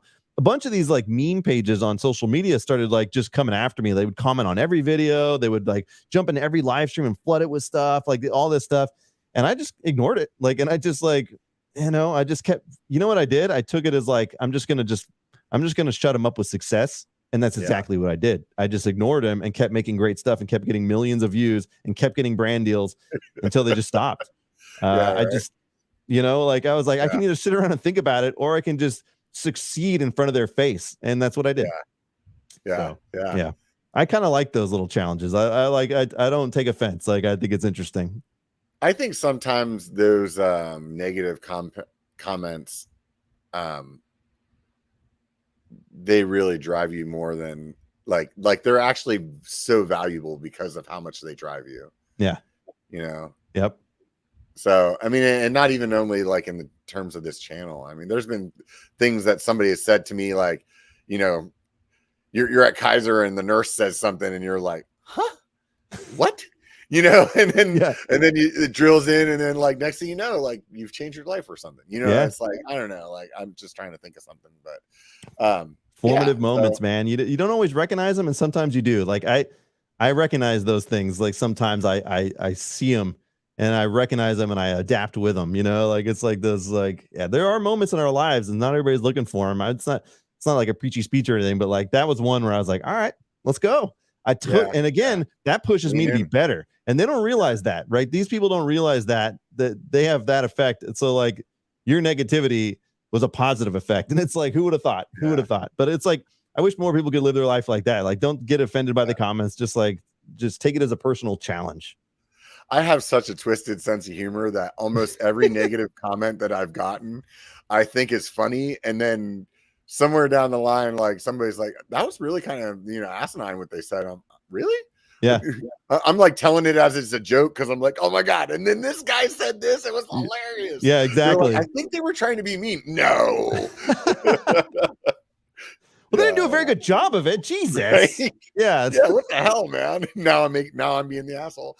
And we're kind of like, you and I are both kind of self-deprecating in certain instances too. So it's like, it's hard to offend somebody that's like already making fun of themselves to a certain degree, like we have a good sense of humor. We're lighthearted. It's like, it's hard to offend us. Like, and it's fine. And that's lucky that we do what we do. And I don't get a lot of it, luckily, because most of mine is like buffoonish anyways. So like I filter out people that way, but it's like, the comedy stuff makes it easier because like, if I was doing, like, I always joke about this. If I was doing bike reviews and I said like, this right here is great because this, and somebody go like, actually, it's not because this, and it'd be like that squabble. I don't get that because I don't talk facts. I just say random crap. So maybe it's easier. Yeah, no, it's definitely interesting. Like the way things go. Yep. I was thinking earlier, whenever you said you started with the reels and you were saying something along the lines of you just think in short form. Was that something that you started doing after you kind of made a bunch, or do you think you were thinking that way, on your own initially? No, it's definitely a problem too, because like your brain reforms to it hyper focuses, and so mine does. Like, so now that I think in short form, it's harder to make long form videos because I think of like, how can I tell this joke? And you're like, man, I got to spread that out. Like that's So it's like, it's now I think of like tunnel vision, how to edit that. Now, like back in the day, my mind was formed to long form. I was thinking like, this is all the structure of the shots. And now like to go and rethink that, it's like, it's funny. But I went to go, I was like, thinking about editing. I was like, holy crap. Like, I was like, it retrains your brain a little bit. So it's advantageous, but it's also detrimental with the hyper focus. Like now that I know how to make good short form and I've developed a pretty decent editing skills for long form, I was like, dude, imagine like the Downeyville combined with the knowledge of the short form, really tightening a video so much that people can't click away, whether it's 5 minutes or whatever. I can take those skills and merge them now. I just have to do it. Like, but yeah, that's the detriment now, is like the short form stuff is my mind does think that way. So it's like, it's funny. And it's just like the joke only needs 20 seconds to be told sometimes. And like, I was like, I could extend it, but like that the joke's right here. And that's the benefit of, like, I talk about like the mastery of short form is like being able to find the simplest way to tell that one thing, but also funny. And sometimes I have multiple camera angles to tell the joke, but like, it's all just to sell like the facial expressions for the reactions and things. But like, it's your physical comedy is really good. Yeah. So, I mean, I think that's the thing that really makes your stuff stand out, where, not to like put you up against like normal or something, but his skit is more the skit, where yours, sometimes the funniest part of your stuff is just like the way you moved your mustache, or the way you kind of like stared and like you'll do this thing where you like kind of twitch your eyes, where it shows that you're like unsure of what you just said, or things like that. And I think that's where your comedy is really strong there, and I don't know where I was going with that, but that's, you do that well. It's like we all kind of have our own style, so it's like interesting to see that. And I always thought like it'd be funny to like if we all took like a premise and just had, all right, so everybody make a video on this premise, like a flat tire or whatever it is, and like every one of those videos would be wildly different. Like, they'd be the same concept, but they'd all be wildly different. And I think that's really entertaining, like just to see, because I'm sure there's videos that I've made that Seabass or Jess has made that they've overlapped. We've done similar concepts before, but still the execution's different. And like, so it's like there's no wrong way to do it, but it's funny how that works. It's just I've thought about making a channel that just like remakes you guys' videos, but my way. There's already all these like video like channels on somebody got upset about it. I was like, trust me, dude, just get used to people stealing your content. It's just what happens now. Like they just reshare it and tag you in it, and like, okay. but in my mind was like spoof parody, exactly what you do. And Like, then I so make a it's like, third channel that's spoof parodies, your spoof parodies of me. Yeah. yeah. Yeah.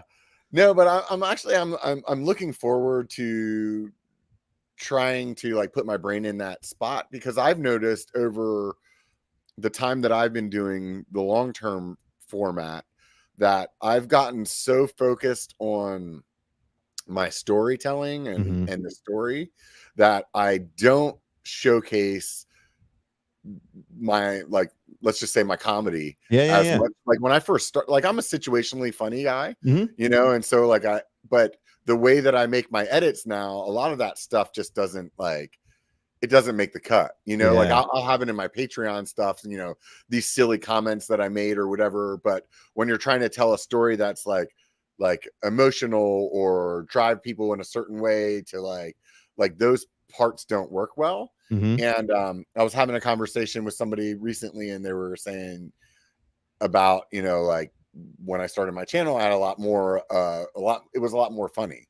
And Yeah. now it's more serious. And it really made me start thinking about, it's like, you know, most of my friends don't consider me a serious guy, Yeah, you know? I would agree with that, yeah. Right, right. But if you watch like my videos, my trail riding videos, they don't come across as humorous as they did in the past. Mhm. So I think I really need to like get back in touch with that. And I feel like the short term or the short content will, kind of bring that back out. But then I question is like what you're like, how you're questioning making people go from your short term to your long term. Yeah. Like I am questioning the other way around, where it's like, well, then am I building some other audience that's expecting that? And that's not really what I want. Like I like making the long videos. So I I don't think they'll know. still come for whatever you do. Like, I think Yeah. just go have fun with it. Don't overthink it. Like, if you think of a funny situation, find a funny way to film it and just do it and put it out. Like, don't screw around. Like, all Yeah. my videos when I first started, I would set up my phone and be like, and I would do something funny and I just upload it that day right there on this on the trail. Like, who cares? Like, Yeah. and that is freeing. Once you realize you can do that, it's freeing, and it's like, you can just have a creative idea and just do something. Like, Yeah. you don't have to do the over elaborate productions. Like, you don't always have to do that. And it's like, oh, that helped me like lighten my shoulders up enough to just release, right? And then just be like, all right, Yeah. now I can, like, I have my elaborate videos. I'll do like these crazy shoots, and then I'll do one that's like simple, and that'll do well too. It's like, just loosen Yeah. it up, loosey goosey, and just have fun. Just make fun shit, man. Like, that's all we can Yeah. do. Not to say that short form content isn't hard to put together, Yeah. but it's definitely less time commitment. Oh, 100%. And on the ones that I've done, I'm like, oh wow, like I came up with that idea, I filmed it, I edited it and uploaded it, and it's the same day. Yeah. You know? Yeah. It's like, dude, all you need is like a funny concept. You're like, dude, I could just literally do this right now. And I used to edit on Instagram. I wouldn't even like put it in an external app. I'd be like, boom, edit, boom, boom. Okay. Put some music on it, up. And that was it. Like, it was like, cool. Yeah. Millions and millions of views like that. And Seabass is still editing on his phone and stuff. It's like, dude, it's totally possible. It's like, it's funny how it works, but it's something that's just like, again, it was freeing to a certain degree, because you're like, man, we were in that mindset 100% of just like we need to spend as much time as possible to make it perfect. Doesn't need to be on social media. Like, this, you should, if you go scroll through social media, it's like a cat doing something funny that's got 80 million views. You're like, God damn it. Yeah. But on the other hand, there's like long form content of somebody reshoeing horses, and they're 500,000 subscribers. Yes. And you're like, why? I know. How is that? God, I still know I need to get out of my own head, man. Like, I have these ideas, or like I should just go in the garage and film a 10-minute video, and just like, who cares? Like, and just start putting stuff out there. But I'm like, no, but I want this angle, I want the lighting. I'm just like, oh God. Yeah. It's just like, I don't know. It's just it's always I something. think the idea of having a team to work on something sounds really fun to me. Yeah. Like there's a bunch of big YouTube channels that are conglomerates. Like, let's just say Mr. Beast, for example. Yes, it's his channel, but like there's a massive team, 6 or 7 people that are consistently in the videos, right? So, and there's a lot of other channels that are like that, where there's this team of people that are actually making the content. And that idea, like, to me, it just seems really fun. I just don't know how to like recruit those people to do that. Yeah. We got to get some like low subscriber count interns is what we got to do, and just make them do all the work for us. Just do all of it. Yeah. Tony brings up a good point in chat, by the way. Says almost better not to be perfect on shorts. It feels more real, and there's a truth to that. Like the videos that are just realism, somebody on their phone just capturing something in the world, like something a shark comes up to the beach, like that's a real event that fascinates people. Like there's the reality of social media is partially its benefit. Now I know for a fact that I hold myself back because I'm filming on a fancy camera and I'm not using their music services. I use Epidemic and like so if I use trending audio, my videos would probably do better. But I've had videos that like got the audio pulled off of them and it pissed me off, like because I spent a ton of time working on it, you know? So like, and then I got to go to do individual audio for each platform and all this stuff. And like, it takes way more time. Yeah. I just produce it all at once and push it out to all the platforms. And like, it's great. It does well. But it's like, when I first started, I was playing the game. I was using trending audio. I was like, you'd find songs that were just trending and you put that on your track. And like, but you don't have that granular control. Like if I want the music to stop when a joke hits, like you can't really do that on TikTok in the editor. You can't do that. Even with Instagram, like, you can't put different songs into different spots. Yeah. So it's like one. You're so limited. And like, and that's the part that bothers me. I always get irritated. And so I know that I would be more successful if I played the game. But I don't, because like I still respect the creative process. I enjoy it. And yeah, I could be doing trending audio. I could be doing other stuff, but it's like, dude, it just annoys me. The editor sucks in there. And it's like, I was able to pull it off for the recent one for the night ride lights, where it's like the Lion King music. And it's like, it is time, you know? And like the music stops as soon as I turn the lights on. Like they at least added that to their editor. But yeah, that's holding me back and I know it, but like, I don't care. Like I've proved myself. If you use the, like, let's say you use an AC/DC song and a Taylor Swift song in your edit, you can't do that. You can't. No, you've got, as far as I know, you've got to use their audio in their system. Like, so you got to go in and you can't, like you said, you can't add multiple songs. So you just got to hopefully find a trending song. How are those people using those edits that are like mashups of songs and stuff like that? Oh, well, crap. I guess I don't know that much about social media, do I? I mean, I'm just curious, like, because you'll hear that it'll be like let's just say like it's like Eminem mixed in with, you know, some rock song or something like that, right? That might even be. Sometimes that's like a mix that somebody put together and they go and find it and they put it in like that. It's like, right, but somebody had to put that audio there the first time, right? That's true. Yeah, that's true. I don't know how that works. Instagram that's putting it there, so that's the part where I'm not sure, like, how that. Like, is it that then you get flagged and AC/DC is like, no, we don't want their music on there anymore, and then it gets taken away? That's how the audio gets ripped or something. Like for instance, the song that you did, like, did that band eventually be like, hey, this song has 500 billion views on Instagram? Yeah, it did. They did, because the song got pulled. That reel that hit 4 million, they killed it. Like they pulled the audio off of it at some point. Right. And I saw that Instagram recently made a thing where you can re-add audio.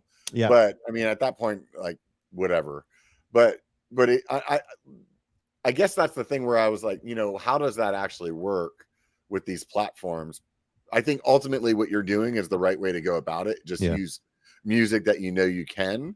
But sometimes it's like, for example, I know a guy that does a car channel. Yeah. And he did this video that has, it did very, very well, like hundreds of thousands of views, right? Yeah. Maybe millions. Probably millions, actually. And but he unmonetized that video and used like regular tracks on it. And the reason that he did that was because he was like, I feel like that music made the video good. Yeah. So if he would have used like different music, then maybe the video would have never done well. You know? Yeah. It's true. Like I've had videos that, like, there was a trending song that fit perfectly for what I was trying to portray, and I'll use it. You know, like that was when Stranger Things was trending. I used that, like, you're coming out that road, you're coming out that hill. I used that one like on one of them, and like it was like a bike park video where my legs are wobbly after the bike park, and it was like talking about pain in the song, and I was like, it was perfect. It worked great, and it did really well. It hit millions of views or whatever. But like, it was, it's situational. It's still a weird game, and I'm not playing by their rules completely, and so like it's my growth is slower on Instagram now than it used to be, but I just don't care as much anymore. I guess I guess what I like we said in the beginning, I think I've proven my point, like Yeah.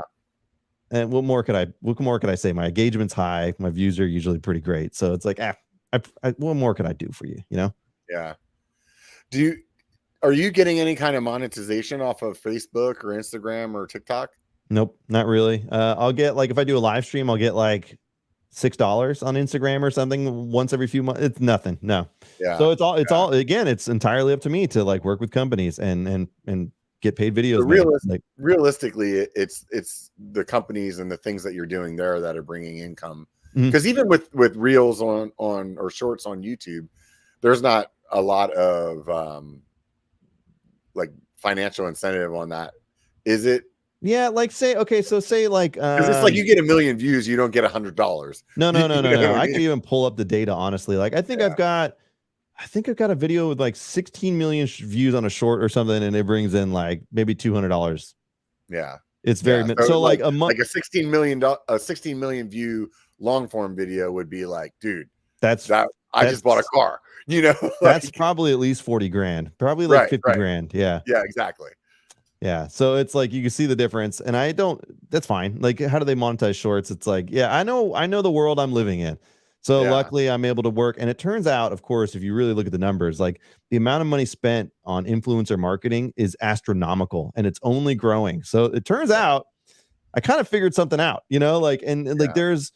it's only going to grow, and they're going to stop spending money in traditional advertising, and they're just going to give it to us instead. And so like, luckily we built the audience, and it resonates, and the stuff I make is mine. So it's like, it's cool. And so like I talk about, YouTube, I think over the course of a month will pay me like $500 a month or something, but it's like, it's just none of it's much. It's all on me to create revenue and the cool companies that reach out to me that I get a chance to work with and stuff. So that's what's doing it for me now. Yeah, it's interesting how it works. It's definitely it's a different mindset. Yeah, I think that the short form content works so well for integration with brands. Mm-hmm. Like it's really so easy to make content that gives people, I mean, not easy, but it's much easier to put that content in there and not make it seem like disingenuine, 100%. Where it's like, let's just say it's a video game that you play on your phone, right? Yeah. If you're in the middle of your mountain bike video and you throw in this like, oh, by the way, this is sponsored by video game on the phone, and let me tell you about this video game on the phone and how fun it is, blah blah blah.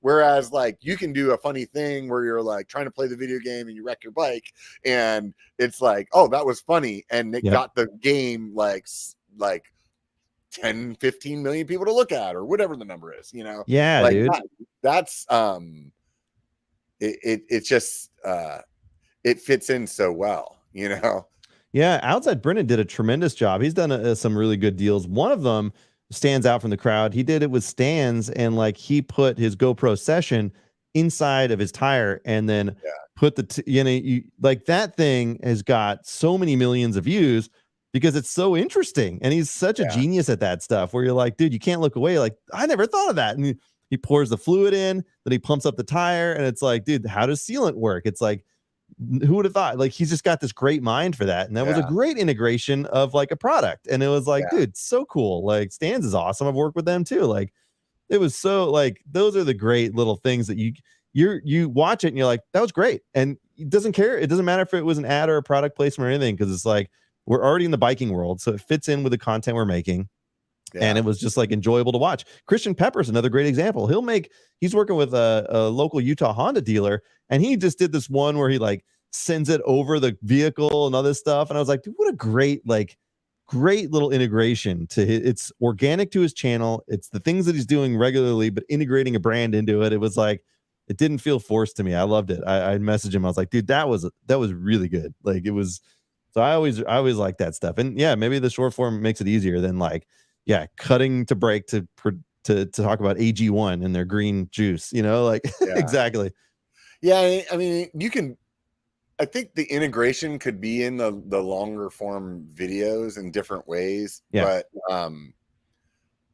it doesn't seem to be that's the way that people do it. You know what I mean? You know, there's another creator, like I think he took a note from Mr. Beast, but Evan's MTB Saga, he does a great thing where he'll read the ad while the bike's being built. You know, so he's doing a build video, and in the background, the bike's being built with a timer, and he's just doing his ad, but you're watching the bike build and you're the ad, so you don't want to click away. It's like great. It's a great integration. He's really smart for that. I don't know if he took inspiration from Mr. Beast. That's the Pope in the pool there.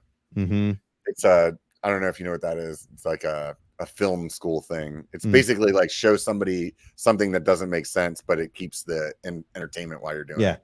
Yep. Like what's that movie? There's a stock like a have you seen that movie on Netflix called The Short or something like that? The Big Short. Oh, The Big Short's incredible.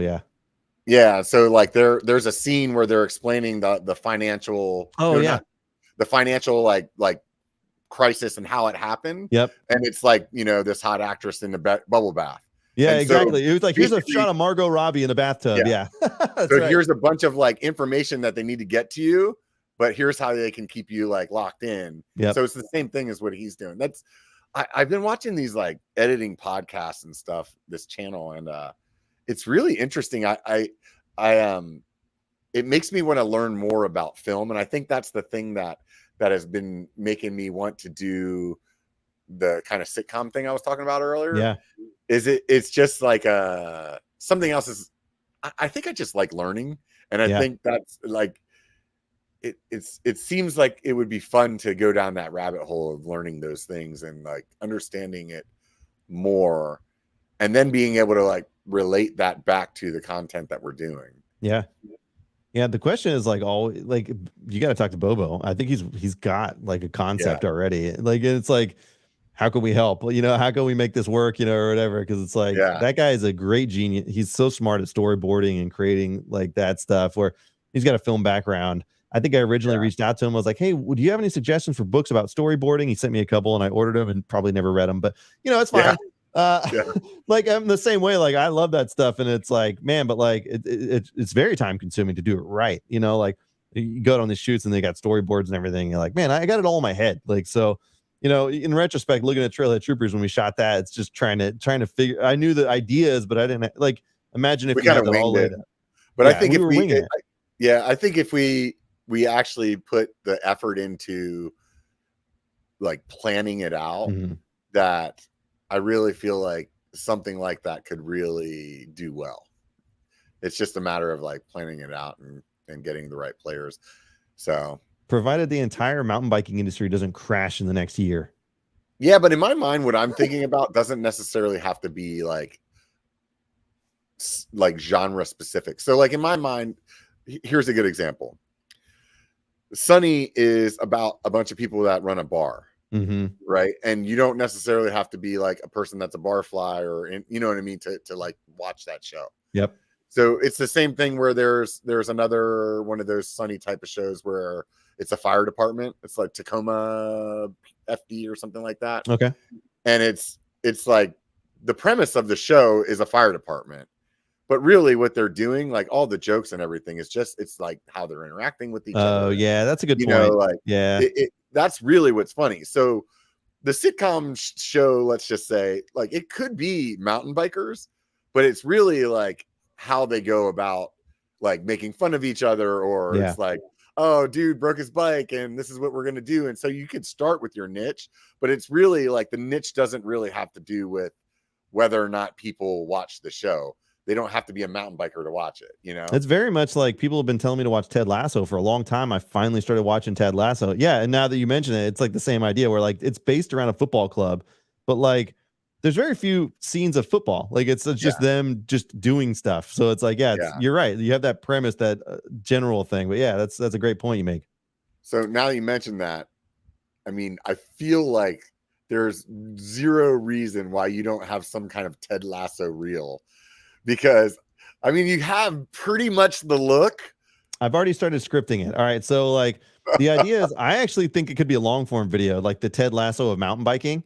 And like, think of all the scenarios where I give motivational speeches to the crew, or like, you know, where like, you know, he's just overly positive all the time. So it's got to be like, look, I mean, you're going to get over that mountain in no time. All you got to, you know, it's like I got to get the voice down, but it's just got to be like just overly positive, like you're doing a rock roll for the first time and give him some sort of weird analogy and like metaphor and like, so all I got to do is just like compile all those scenes, and we've got a 4 to 5 minute video where it's just me giving like speeches and like encouraging people. Can just do it as a short though. I mean, again, this is a combination factor, right? We take the long form and then we bring the best parts and bring it into social media. And then I go, hey, you like this? Go over to YouTube and watch even more. It's just like bonus, you know, it's just extra more, you know, because I can't put this long form. I can't put this long of a video on here anyway. So here, if you like this, go over there.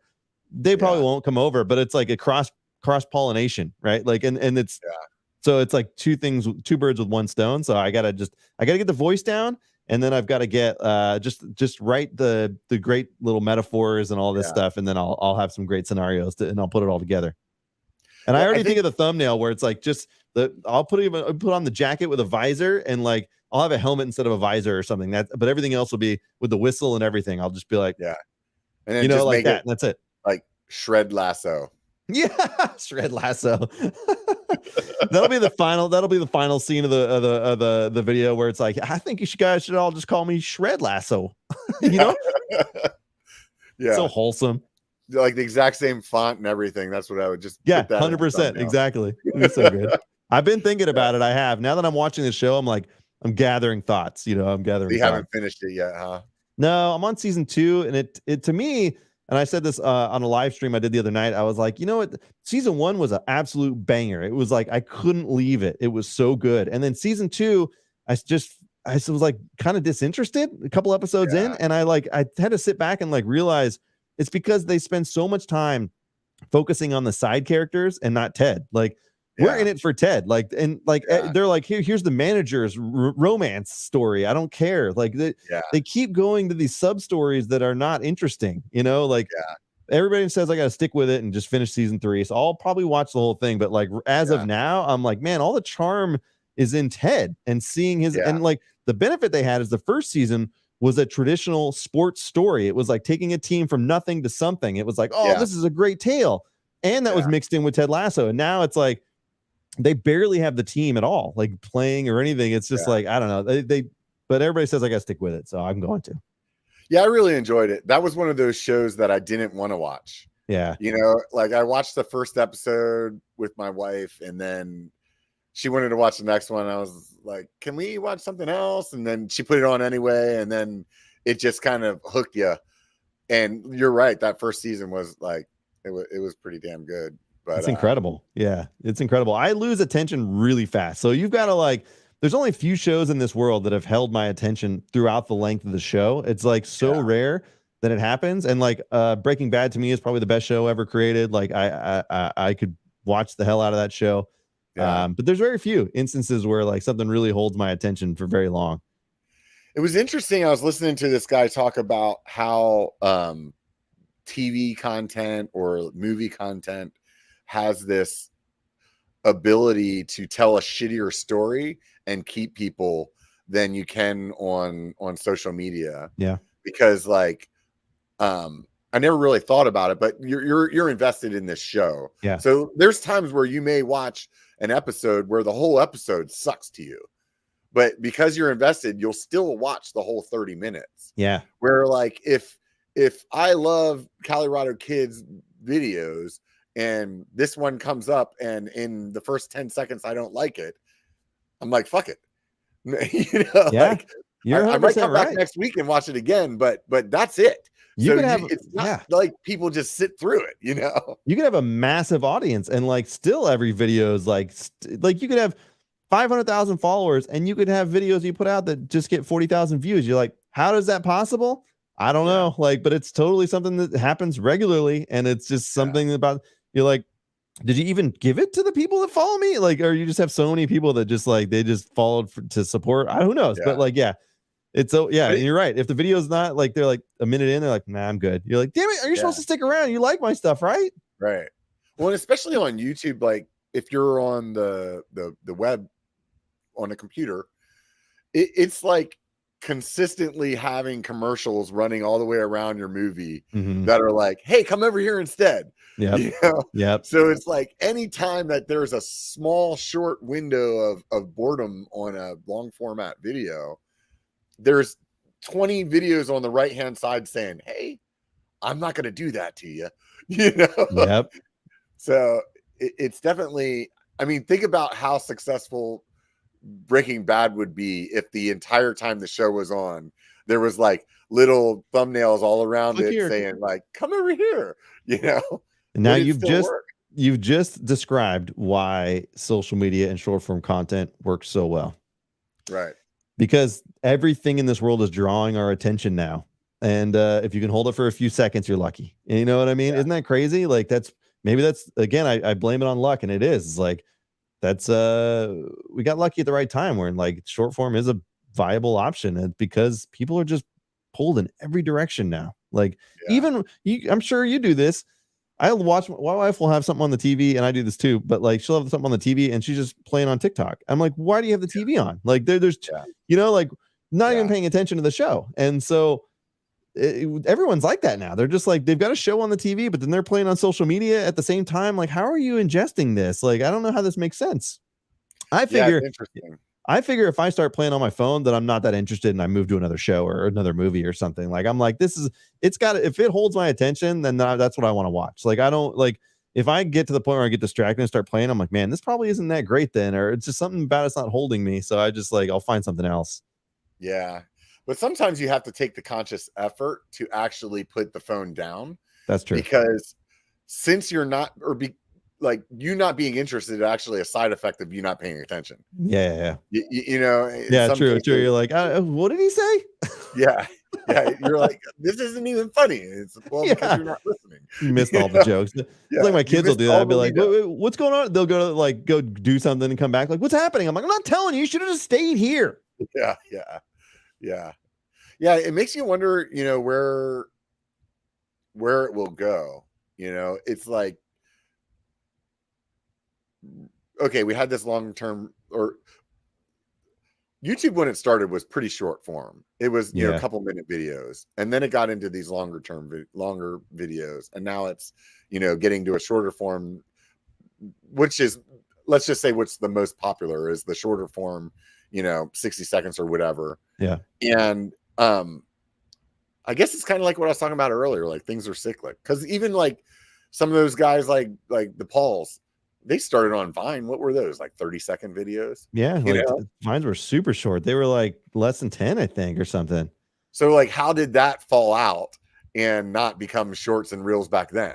You know, this is where like we always just have to be able to evolve as creators, and like you realize like there are going to be times where people are just like, I'm tired of scrolling. Let me go find something like longer and more. You know, again, let me go watch a story. You know, and it's like, that's going to happen, I think, with a lot of people, if it's not happening already, or maybe people are so excited with the short form, but like, it's all going to come together. It's like, you just, as a creator, you have to be able to adapt. And like, that's all we can learn from, you know, like know how to do it all. And then you just leverage all of it. So it's like, I don't know where people's attentions are going to go, but I'll be there. I'll figure out a way to make it work. Yeah. I definitely enjoy it. It's definitely, I think at heart, there's a couple of things in my personality that you could probably relate with. I think one of them's that I'm a creative person. Yeah. So, it's always been that way. You know, at one point it was making music, or it's, you know, whatever it is. It even still, it's like, okay, I'm making this art piece or something. So there's that aspect. And then there's the other aspect where it's like, I just like learning things and doing this. I learned something on every edit, you know? Yeah. And that's just, I feel like that's priceless to like make your brain have to go after knowledge like that, you know? Yeah. And that's why you're still doing it. I talk about that wall. A lot of people hit the wall and they just stop, and like, they have that regret that they didn't finish it or keep going or whatever. And it's like, it's almost like we take the self-enjoyment and then everything else is the icing on the cake. Like, I was like that for a long time too, and I think I still am. Like, I take enjoyment in the process, and then I put it out there, and of course it's nice that people like it and stuff, but like I'm still very selfish in the idea that like a lot of times I make a video or have a concept, I'm like, dude, I just want to make this. I know how to make it. I'm going to try this weird angle that I never like, we're like that, where it's like, what's that little creative challenge that gives us that the process is just as much enjoyment as like the result, if not more. So like yesterday filming all the B-roll that I filmed, like there wasn't really much excitement in the riding the bike, but it was very exciting in like, oh, the sun's setting, and if I'm riding this way up the hill and I got the drone, how do I pedal and make the drone fall? It's like, it was really fun to do that and to get these shots and then to come back and look at them, even if I never used them in any video. I had so much fun just filming, and that's the that was fun, and I think that's one of those things that keeps me going.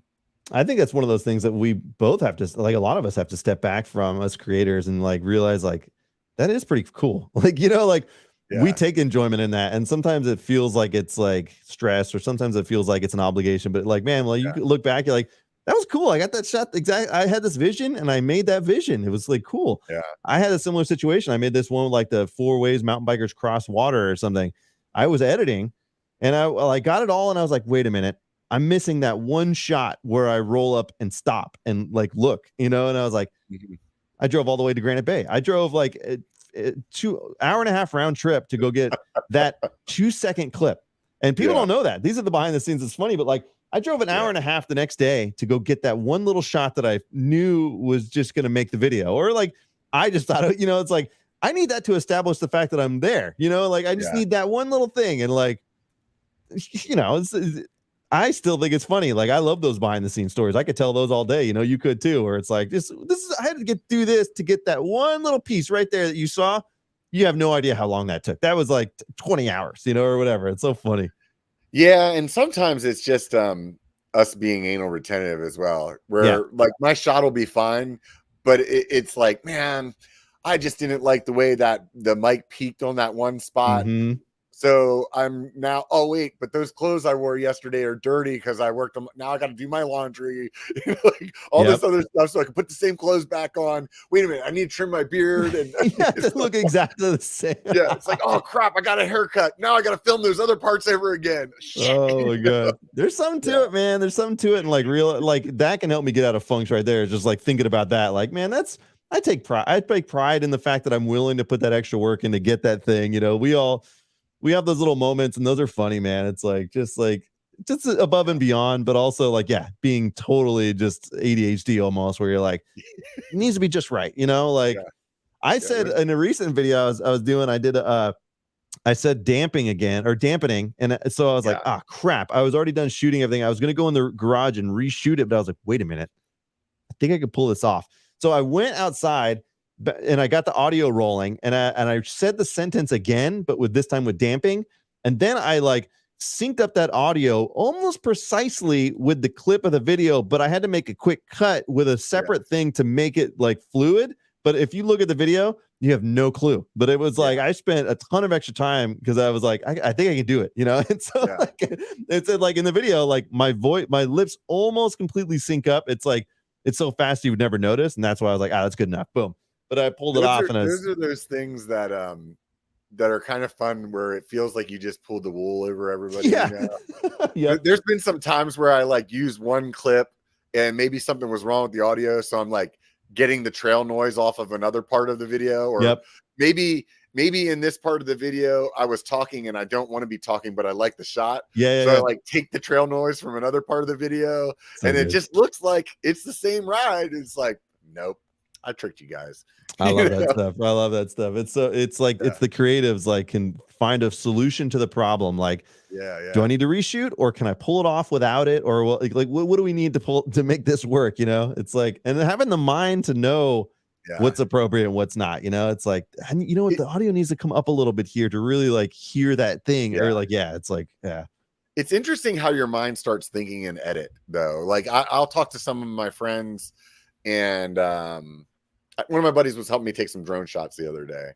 And I was like, look, man, what you did there, I understand why you did that, but honestly, I would not have done that. I would have because I can actually do that in the edit and Yeah. make it look like what you tried to do. Yeah. You know, Yeah. so it's Yep. like where it's really weird that it's a side effect of this that I never thought would happen. Like if you watch a show, you start watching the cuts. Oh yeah. For some reason, you're like, oh, that was a really nice transition they did there. Mhm. You're like, Yep. and I'll Framing of say something to my shots. Like, wife, oh and man, the she's framing like, in "What that are you shot was so talking about?" good. Yeah. All of a sudden, I understand how like some of those artistic movies do so well with the reviews of the critics. But it's just you've gone so far into the freaking rabbit hole that you lost sense of reality.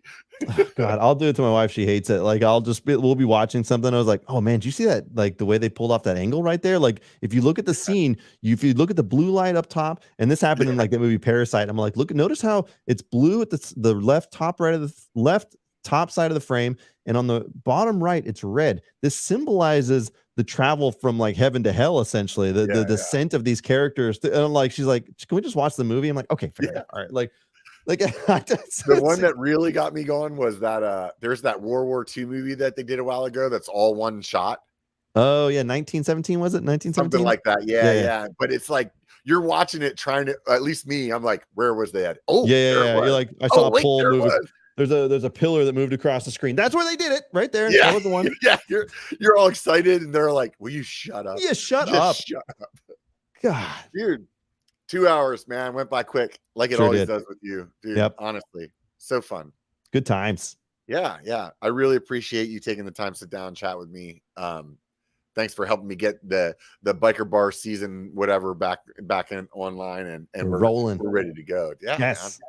Let's not make it a year before we do this again. And no, I'll have you on a fireside chat soon because now that it's getting darker out, I'm going to start Well, it's so much work, but yeah, I'll probably start ramping those up. So we'll have to have you over for that too. Yeah. Or maybe you could buy that other house thingy for it's so expensive. Just tell her it's for the fireside chats too. You guys can't come out for this either. Yeah, you can't come in. You can't touch this one either. Like I have another editing rig set up over there. Like basically, you just need another property. Can you buy the neighbor's house? Oh my God, yeah, no, not with this, Mark. Not with these interest rates, huh?